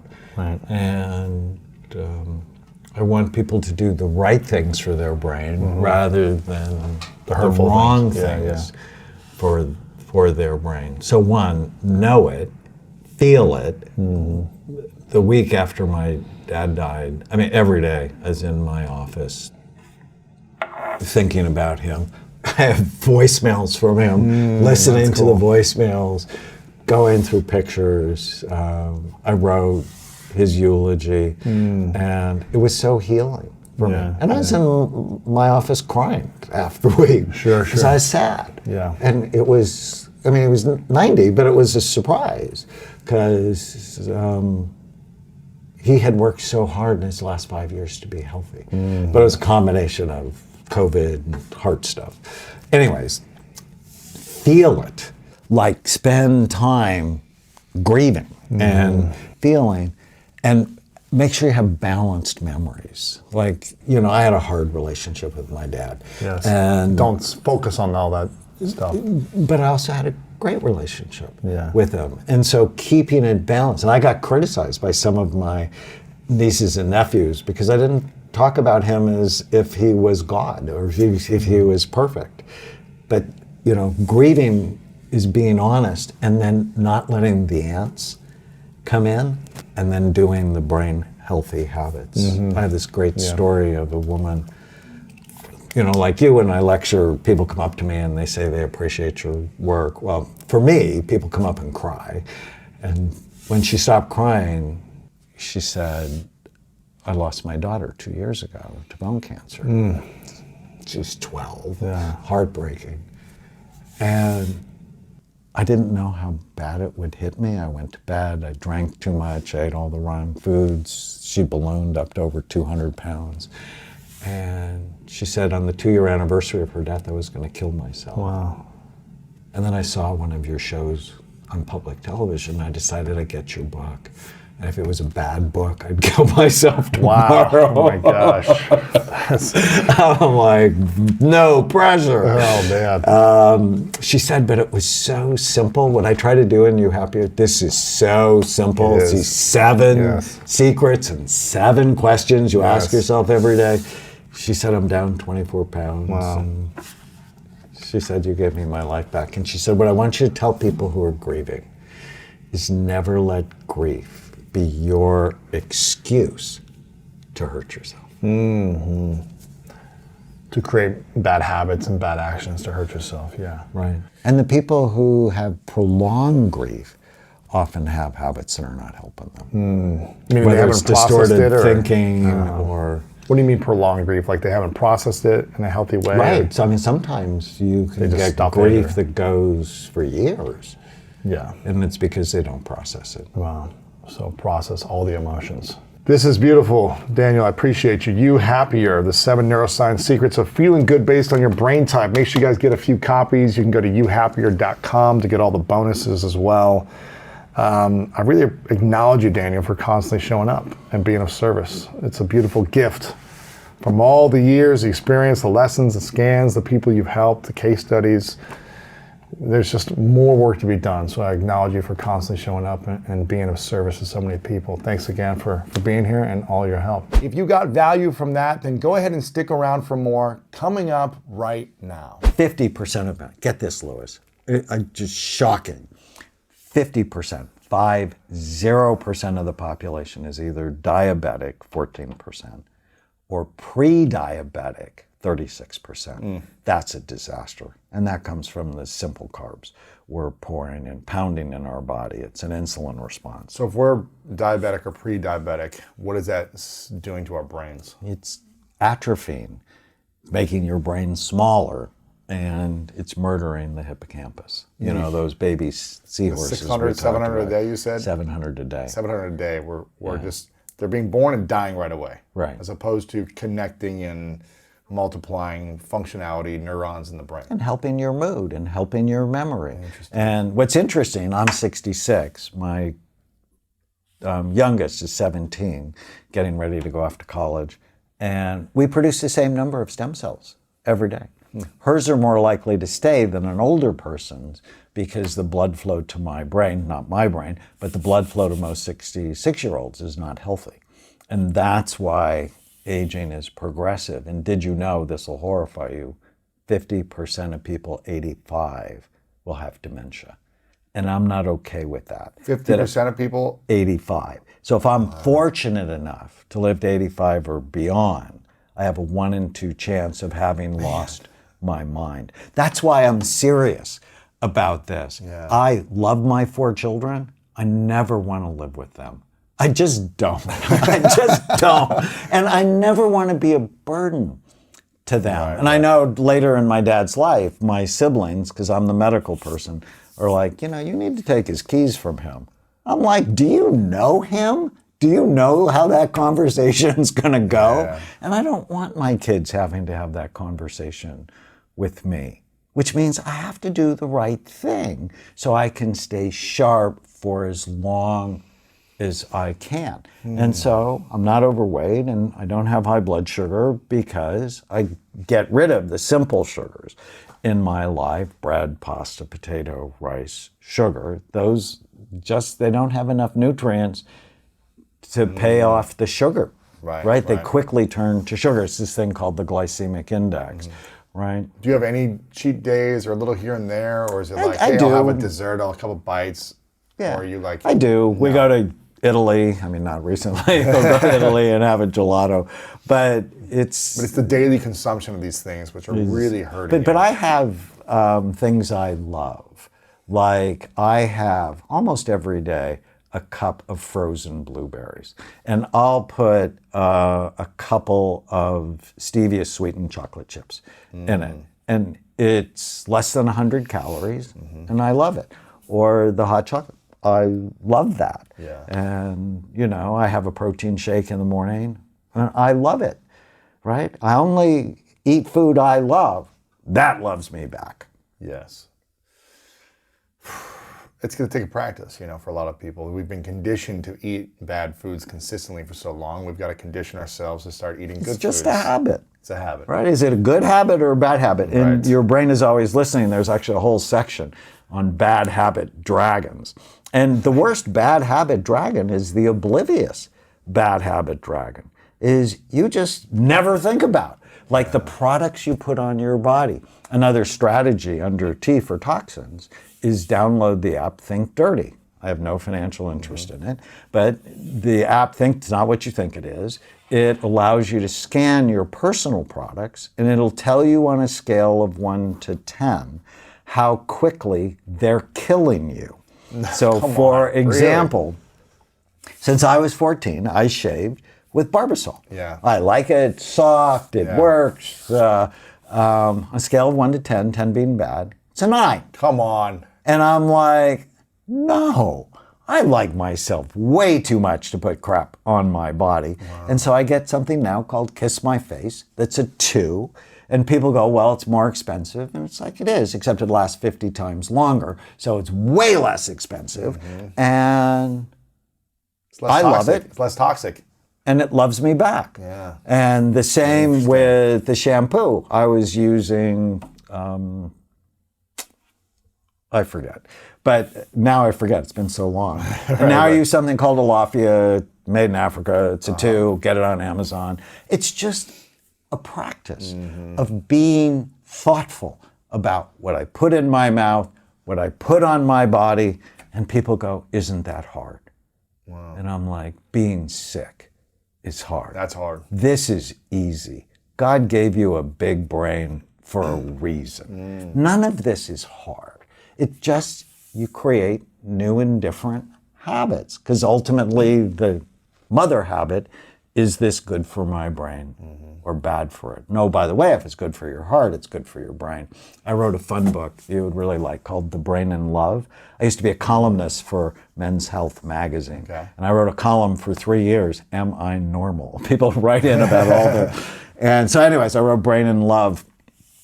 And I've been saying forever, whatever's good for your heart is good for your brain, because it's about blood flow.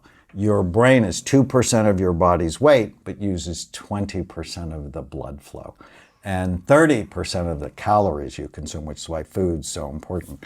But whatever's good for your heart is good for your brain. And when I was writing Brain in Love, I went, whatever's good for your heart is good for your brain, is good for your genitals, because it's all about blood flow.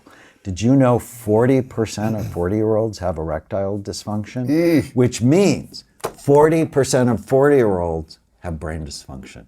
Because if you have blood flow problems anywhere, it likely means they're everywhere. And I'm 38, you're scaring me.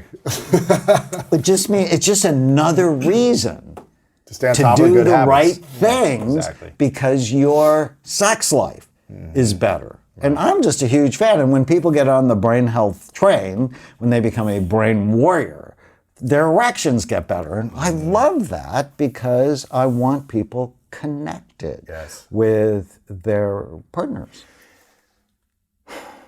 How much does the brain affect our choices in intimate relationships, our choices in who we choose to be partnered with, who we're connected to, our love life? How much of the brain helps or hurts our love? Well, your brain does what it's trained to do. So if you were trained by parents who bickered all the time, you're more likely to pick someone you bicker with, even though you hate Don't it. like it, yeah. The brain doesn't like change. That's why therapy is important, because it's like you can work on it over time and create new habits. I've scanned thousands of couples. I love scanning couples, and I didn't used to. I remember in 1991, just started scanning, and I see this couple. They brought their 2 kids to see me because I'm also a child psychiatrist. And the little girl got better, but the little boy wasn't getting better. And as I saw him, I'm like, oh, his parents hate each other. He's under chronic stress. So I saw the parents. I'm like, you guys should come see me because your bad relationship is causing your son's stress. Yeah. And they're like, Dr. Raymond, we like you a lot. We've seen 4 other marital therapists, and they just make it worse. And in my head, don't ever have this thought. I'm like, well, maybe you just didn't see anybody good enough. Oh, man. Don't ever have that thought. Don't do that. Yeah. And when I saw them on the first session, I had 2 blue leather couches in my office. They sat on the opposite end of each couch. It's a bad sign in marital therapy. And after about 3 months, I know I'm not going to get them better. I feel hopeless, which is terrible for a psychiatrist to feel. But she had a PhD in grudge holding. I mean, she was beating stuff. She's bringing up stuff from 15 years ago over and over. And she's married to a guy called the Sniper because he was always late to appointments. And whenever she'd settle down and be more able to learn, he would say something so evil, so awful to her just to get her going again. And I start having physical stress symptoms when I realize they're on my schedule. And at 9 months, I'm in the shower getting ready to go to work, and I know they're on my schedule. My stomach starts to hurt. And I'm like, damn, these people are in my shower. Today I'm going to tell them to get divorced because it's actually better for children to not be raised in chronic conflict than for the parents to stick together fighting like they are. I 100% agree. But I grew up Catholic. You don't get divorced. And it's like, you don't get divorced, it's a bad thing. And because I had that thought, the Catholic voice came and visited me. And she said, because you're not a good enough therapist, you're going to condemn their souls to hell. Oh, wow. And I started looking at the water faucet going, how much therapy is this going to take to get over? And I got out of the shower and I called my friend from the imaging center. I said, will you give me 2 scans for the price of 1? Because I was always negotiating for my patients. And he's like, why? I said, Jack, I have this couple and I don't know what to do for them. He's like, couple? He said, I've been married twice. I can't figure it out. Maybe we could do a website and call it brainmatch.com. Oh, man, that's amazing. I like that. And when I presented that to the couple, they're like, well, this isn't working. Let's try something else. I mean, they knew it wasn't working too. And she had an OCD brain, which totally fit in retrospect. She just couldn't let anything go. OCD brains, their front part of their brain works way too hard. And he had an ADD brain. His front part was sleepy, which is why he was late and why he was conflict driven. And I put him on Ritalin, her on Prozac, balanced their brain, told him I didn't want to see him for a month because I needed a break.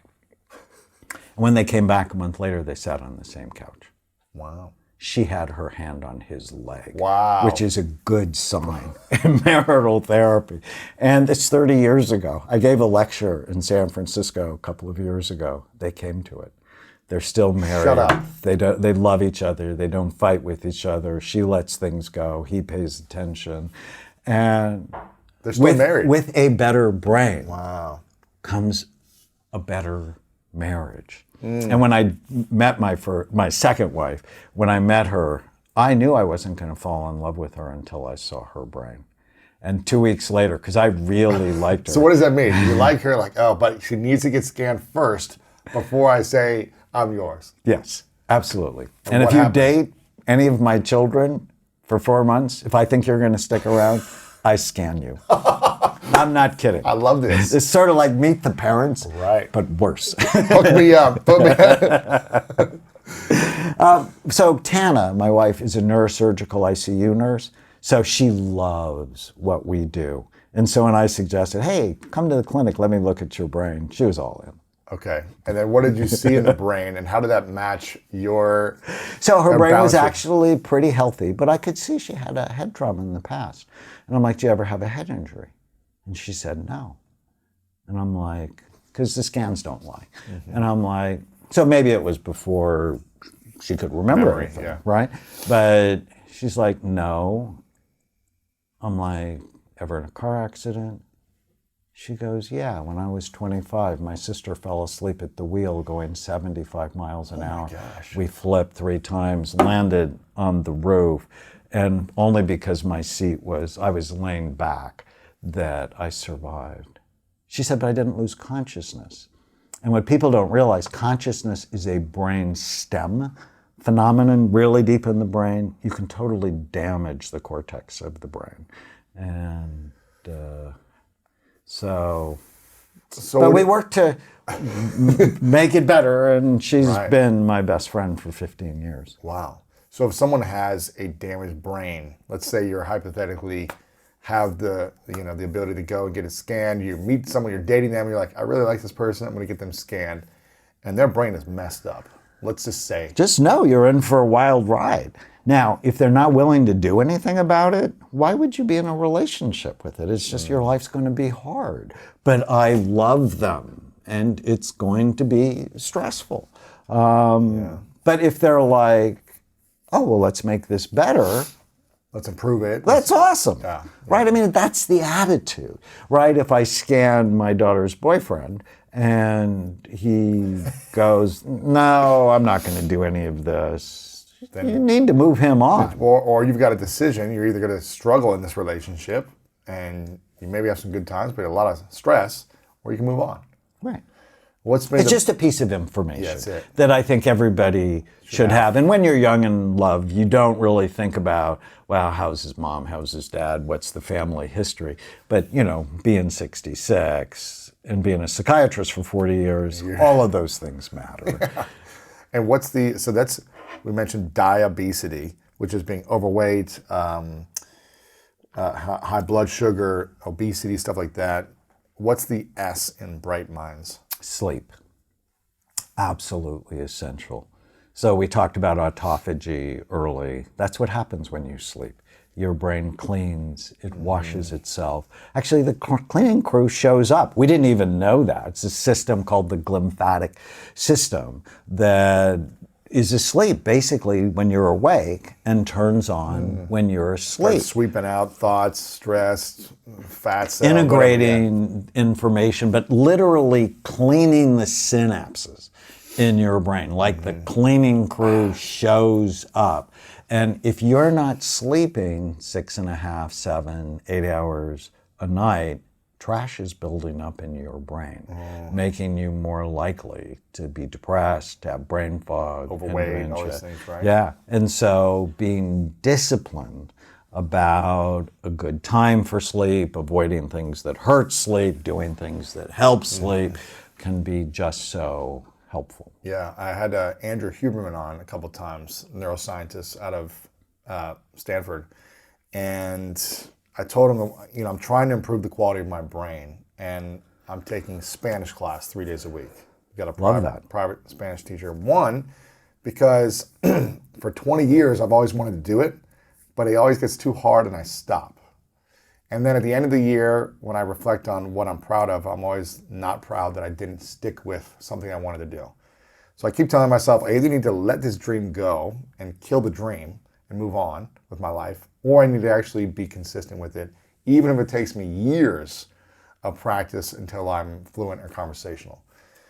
And for the first 3 months, it was like, it hurt my brain so much.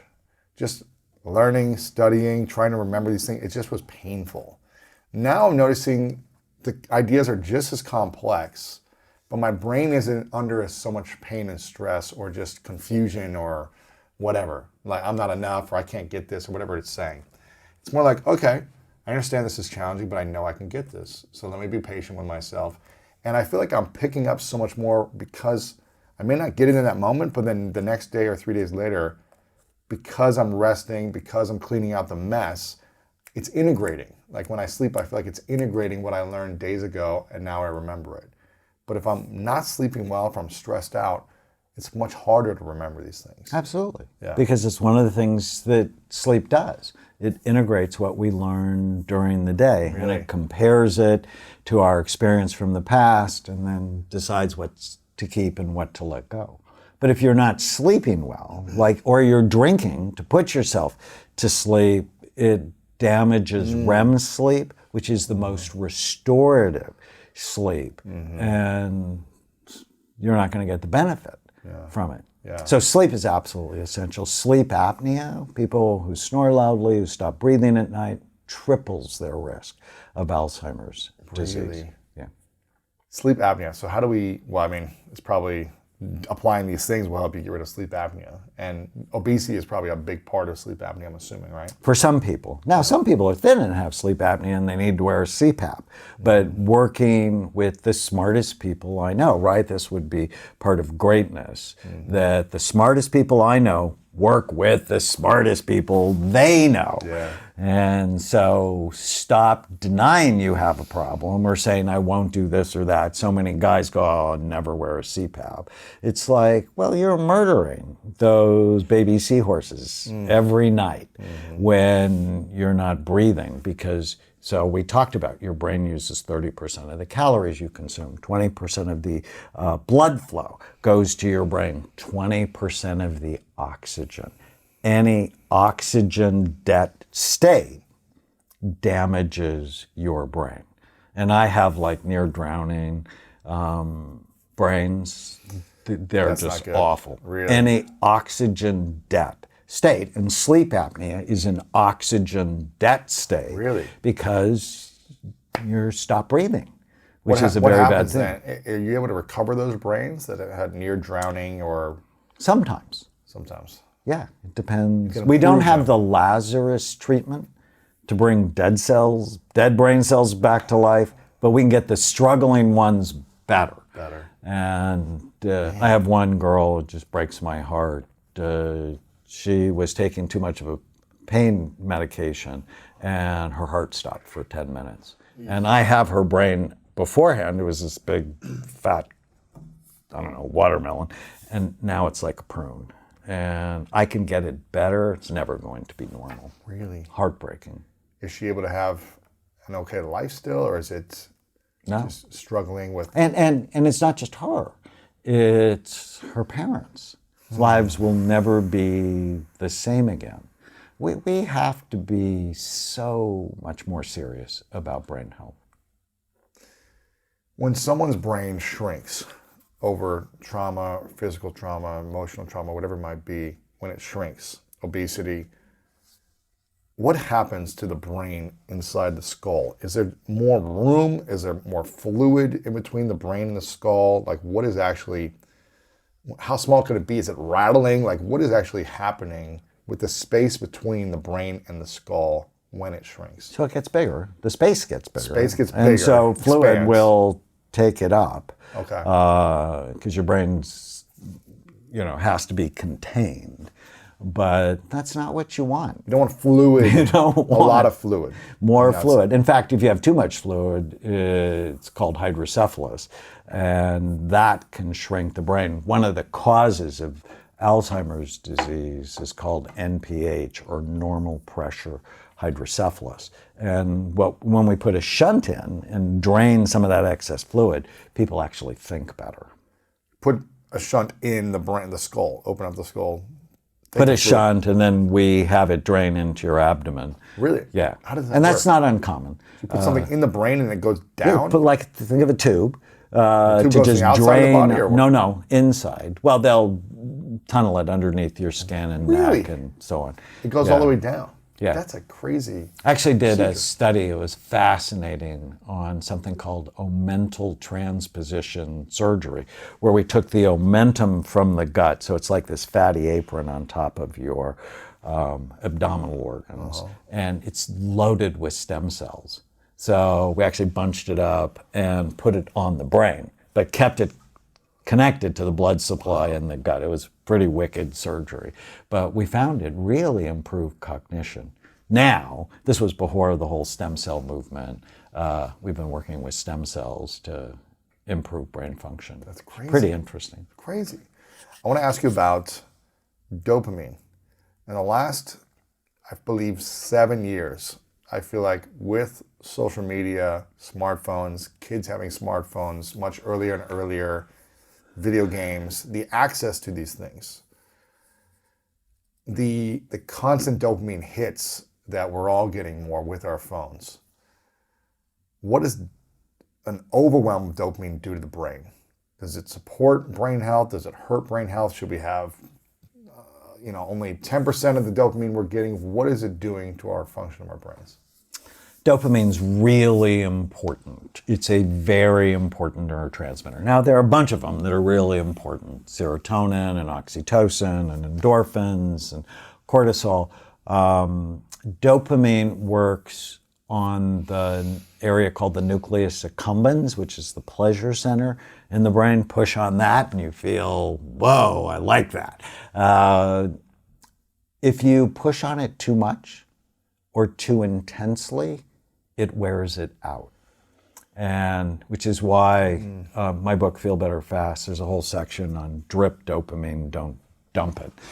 Don't dump dopamine on yourself. Don't dump it. In fact, in Your Brain is Always Listening, I have a brand new 12-step program. The 12-step program for addiction was actually developed 85 years ago and has no neuroscience in any of the 12 steps. Really? And one would think the brain should be part of the 12 steps. So I redid the 12 steps. I know some 12-steppers will hate me. But I'm like, well, if a neuroscientist was going to do it, what would I do? And step number 7 is drip dopamine, don't dump it. Because when you dump dopamine, pornography dumps dopamine. Cocaine dumps dopamine. Alcohol dumps it. Drugs. Skydiving dumps it. Yes. Running with the bulls dumps it, along with a whole bunch of cortisol. You wear out your pleasure centers, which is why in Justin Bieber's docuseries Seasons, he came out, I was his doctor, he talks about dopamine. And I pray that children do not become famous until their brains are developed. He was famous really early. And every bad thing happened to him because he felt bad. He had no dopamine left. He'd worn out his pleasure centers. Getting so much of it all day long, all the attention. And so part of the therapy was we have to rehabilitate your pleasure centers. And so you want to avoid things that dump dopamine and engage in things that drip dopamine. What are some of those things? Like our conversation today. I mean, it's just been so much fun for me. Holding my wife's hand, looking in her eyes, playing with the grandbabies. Oregano drips dopamine. Pumpkin seeds drip dopamine. Magnesium drip dopamine. Rhodiola, ashwagandha. I mean, some cool supplements. So I want to protect my pleasure centers because pleasure in many ways can be the enemy of happiness. Really? Because if you have too much, it wears them out and then you begin to feel flat. And that's how addictions start. Something dumps dopamine, you go, oh, that's awesome. Like a young superstar does a concert, and like, that's amazing. But afterwards, they have nothing left. They're alone in their hotel room or and they're playing video games, which is dumping dopamine that they don't have. And so then they're like, well, maybe I'll smoke. Maybe I'll vape. Maybe I'll do marijuana or cocaine. And then it's flattening the response. Sugar does this too. It actually flattens the response. It's like, whoa, ew. Whoa, ew. And pretty much you're into whoa, ew. Your whole life. That's the addiction. This is going to upset a lot of people. What is the research and the science saying about marijuana in terms of the brain health and marijuana? Because there's a lot of people talking about how it's actually relaxing them. I've never been high on anything in my life. I've never done drugs, never been drunk, never drinking alcohol, except for a couple sips when I was a kid as a taste. But So your brain is probably going to be better than you think it I is. hope so. Right? So yeah, never been drunk. And never I'm been one high. of the few people, I've been drunk twice, but I learned quickly. I'm like, no, I don't like to be out of control. It's Yeah. not for me. All the hater comments come out when I talk about marijuana. Yeah. But it was 20 years ago. I was on the radio with Michael Savage in the Bay Area. And he's like, people are just going to hate you when you talk about marijuana. Yeah. I said, but everybody who calls in who's been smoking for a while is going to spontaneously complain of memory problems. And everybody who called in complained of memory problems. I can't remember, yeah. So I knew it was trouble right after I started looking at scans. It makes your brain look older Come on. than you are. How am I? If you're smoking daily or once a week or... Well, Is this if you pot smoke and once cigarettes? a week, Is this both? Or it's just marijuana. If you smoke once a week, the problem is it's fat soluble, which means it stays in your body for 30 days. Oh, man. And so that one decision can actually impact your brain for 30 days. And so if you're smoking a lot, you have a pretty high level in your body. And I published a study with my colleagues from USC on 1,000 pot smokers. We compared them to a Scans. group that Oh, my never gosh. smoked. What happened? Every area of their brain was lower. Come on. Every area of their brain was lower in blood flow. Blood flow is really important. Now, is And it then- is it the pot, or maybe they're also eating sugar or drinking, or they're also overweight? It was it's the like- consistent variable Gotcha. that we looked Okay. at. And then I did the world's largest imaging study on 62,454 scans, looking just at how the brain ages. What do little kids' brains look like? What old people's brain? What's the trajectory of aging? And it sort of sucks. Really busy brains, kids have really busy brains, sort of levels out by the time you're 25, 26, and then it stays that way until you're 60, and then it starts to drop off. It's not good. And then we looked at, well, what accelerated aging in our database? And schizophrenia was actually the worst.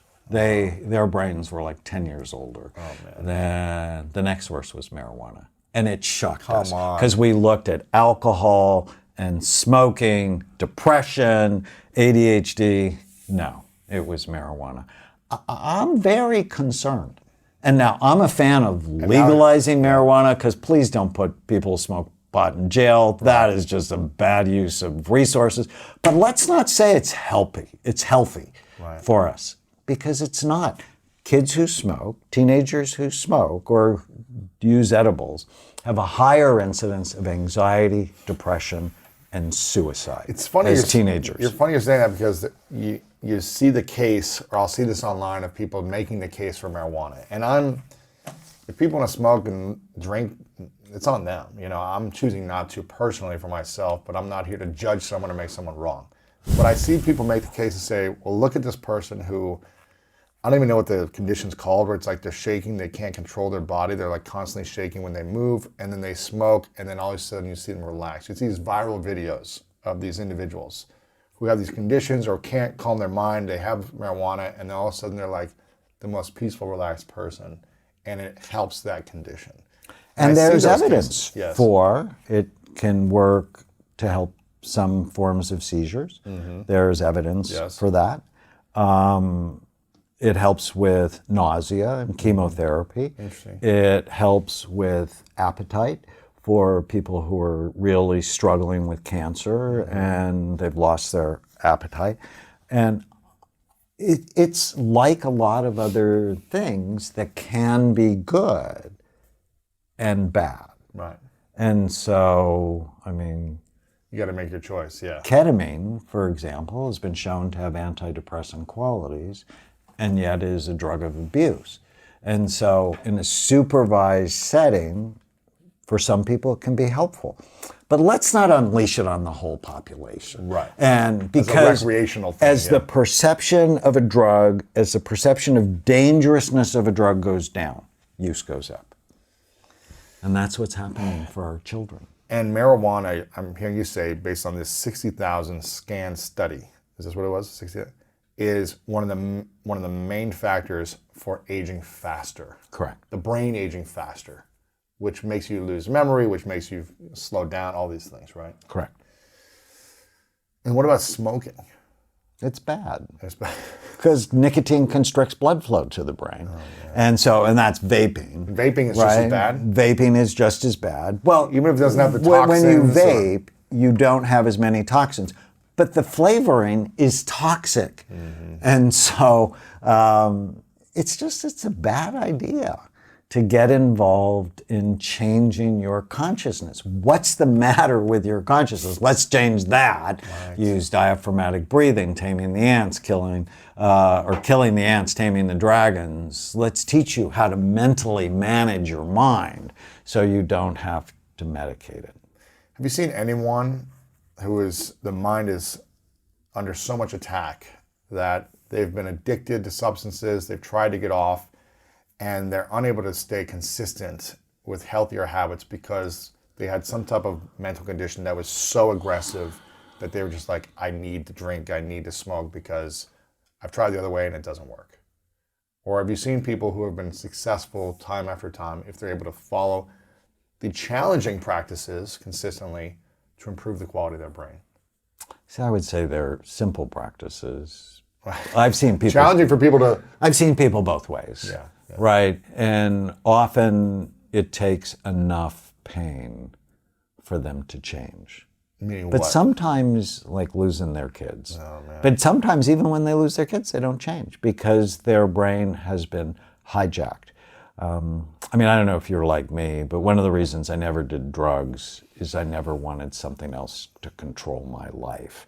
Yeah, it was one of the reasons. I also never wanted to make an excuse because I would see people, especially playing football in college, guys would get drunk after a game, and then they would not be well the next day at practice. That was one. I was like, I want to have an advantage, but then people would do things and they'd like cheat on their girlfriend. They're like, well, I was drunk. I'm sorry. I was like, if I cheat or do something bad, I want to own it.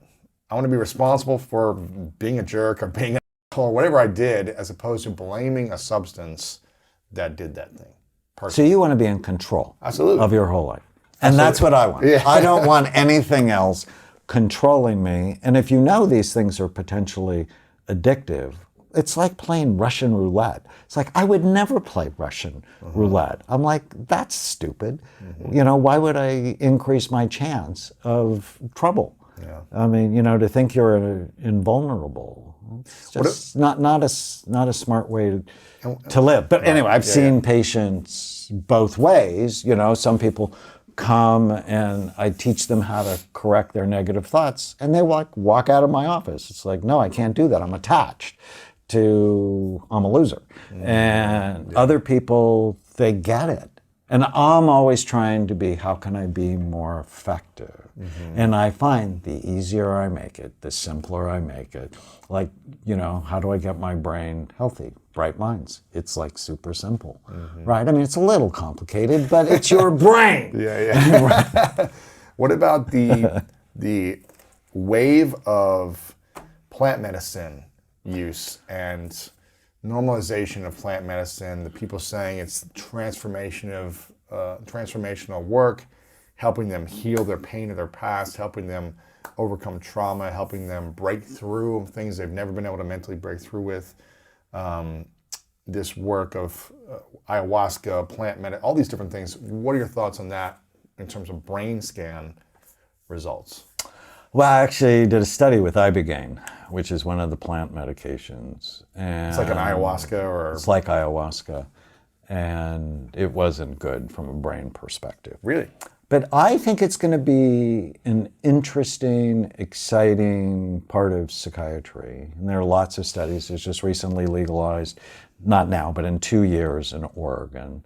And They're going to legalize what? Plant medicine? plant medicine. In Oregon? Mushrooms. Oh, they are? Psilocybin. In Oregon? Yeah. Microdosing. Because they're The seeing problem some is, benefits, I or- wish, so the big innovations in psychiatry now are magic mushrooms and marijuana and more medications. And I'm like, how about diet, exercise, and learning how to not believe every stupid thing you think? Don't you think we should at least start? Those three simple Let's things. start And sleep. there. Yeah. And sleep. Let's start, with brain health. But I think it's going to be a interesting, exciting thing. But psychiatrists were really interested and excited about Valium. And they were really interested and excited about cocaine. Freud used cocaine. And they went, they're interested and excited about marijuana. And they go, well, the brain has cannabinoid receptor sites. Well, the brain also has benzo receptor sites, and that didn't work out well. And the brain also has opiate receptor sites, and that didn't work out well. We should be finding ways to naturally increase opiates, and that's exercise. Well, people say, plants are natural. And this has been happening for centuries with our ancestors. And cocaine is natural. Right? Right. I mean, just because Sugar is natural, I guess. sugar is natural. Right. I mean, is it helpful? That's the question. So what about magic mushrooms or microdosing this? I've heard mushrooms are good to eat, food mushrooms. Well, I have a supplement company called BrainMD, and we make something called Smart Mushrooms. I put a scoop in my shake every morning. Right. It's got lion's mane and cordyceps and reishi, and they have both immune system benefits and cognitive benefits. And I feel at 66, every bit as sharp as when I was 20. And so what's the difference between those mushrooms versus the they don't medicine have mushrooms? Hallucinogenic effects. So what happens to the brain when we hallucinate? It activates. It actually turns on some of the limbic or emotional parts of the brain. And if you're doing it in a therapeutic environment, you might be able to reprocess some of those painful memories in a different way. You might be able to separate from them, get a different perspective of them. But there are other ways to do that that might not have side effects. Like there's a treatment for trauma I like called EMDR, eye movement desensitization and reprocessing. I studied that in police officers. I hear amazing things from this. So helpful. And that does a similar strategy of activates your emotional brain and then calms it. So I did a study with police officers who had PTSD from being involved in shootings. And most police officers don't want to be involved in shootings, that it becomes traumatic for them if they hurt someone. And like soldiers in war, and they were all off work, and on average of 8 EMDR sessions, they all went back to work. And it calmed down the emotional parts of their brain. So that's pretty exciting. There's another technique I use called havening, which is bilateral hemisphere stimulation. That's what EMDR is. You bring up the trauma, I get your eyes to go back and forth. And that trauma connects to another trauma, which can connect to another trauma. It's really interesting. But havening is just really simple. It's thinking about the trauma. I want people always to go into their pain, not away from their pain. And so, for example, I told you my dad died May 5th last year. And a couple of days later, I'm at my mom's house, and we're just going through paperwork, right? I mean, it's what you do after somebody dies. And some idiot, had a picture of my dead father in the mortuary in that stack of papers. And and all of a sudden I find it and it hits me. And it just bothered me. And a couple of hours later, I realized it was bothering me. It was circling in my head. And so I teach my patients this. It's havening. It's like, think about what's bothering you. And for 30 seconds, stimulate both hemispheres of your brain. So as I do this, it's stimulating that side. If I do that, stimulate while you bring up the trauma. And do that like up to 6 times. And after the first time, I'm like, that's the last picture of my dad I'll ever see. Wow. And it was okay. And then I did it twice more, and the picture became my favorite picture of my dad because he was at peace. Yeah. And I slept like a baby that night. And the picture never bothered me again. It's just simple. And there's these simple techniques that everybody should know. Why do you have to be sick to learn how to be well? Shouldn't we have, and we have a high school course called Brain Thrive by 25, that we teach kids how to love and care for their brains, their minds, their relationships, and be purposeful. Yeah. You get some beautiful techniques, some beautiful information. I'm very grateful for this. I've got, I think, a couple more questions if we've got some time. I've got so many notes here. This has been extremely helpful. I want to talk about memory, and then we can probably, I think we can wrap it up because I'm probably going a little long here. But I'll talk about memory. In an age of having everything at our fingertips and having all the information available without needing to remember, how important is it for us to get back to remembering phone. I remember as a kid, I used to know all these phone numbers from your mom, your home, your dad's office. Now we don't know any of them. Exactly. I don't even know my girlfriend's phone number, right? It's like it's always programmed to click a button and have an action. How important is memory training for us as humans in a world of lack of memory? And what are a few things we could do to increase the ability to remember? So like you're learning Spanish, working your memory helps you to keep it. And we actually have a course. I work with someone, I don't know if you've ever interviewed Jim Carroll. He's hysterical. He's a memory athlete. Okay. And yeah, you would love him. And he was a steel mill worker and selling Avon products. And then he had cardiomyopathy when he was 49. And as he was doing his PT, he was riding a bike, and rather than watch TV, he started memorizing things. And that was the secret. New learning with exercise. Interesting. He learned all the zip codes in the United States. All of them? All of them. Wait, how many zip codes are there? Thousands Wow. of them. In fact, you could just say, your zip code, and he'd go, "Hey, you're from Erie, Pennsylvania." That's crazy. His memory is just phenomenal.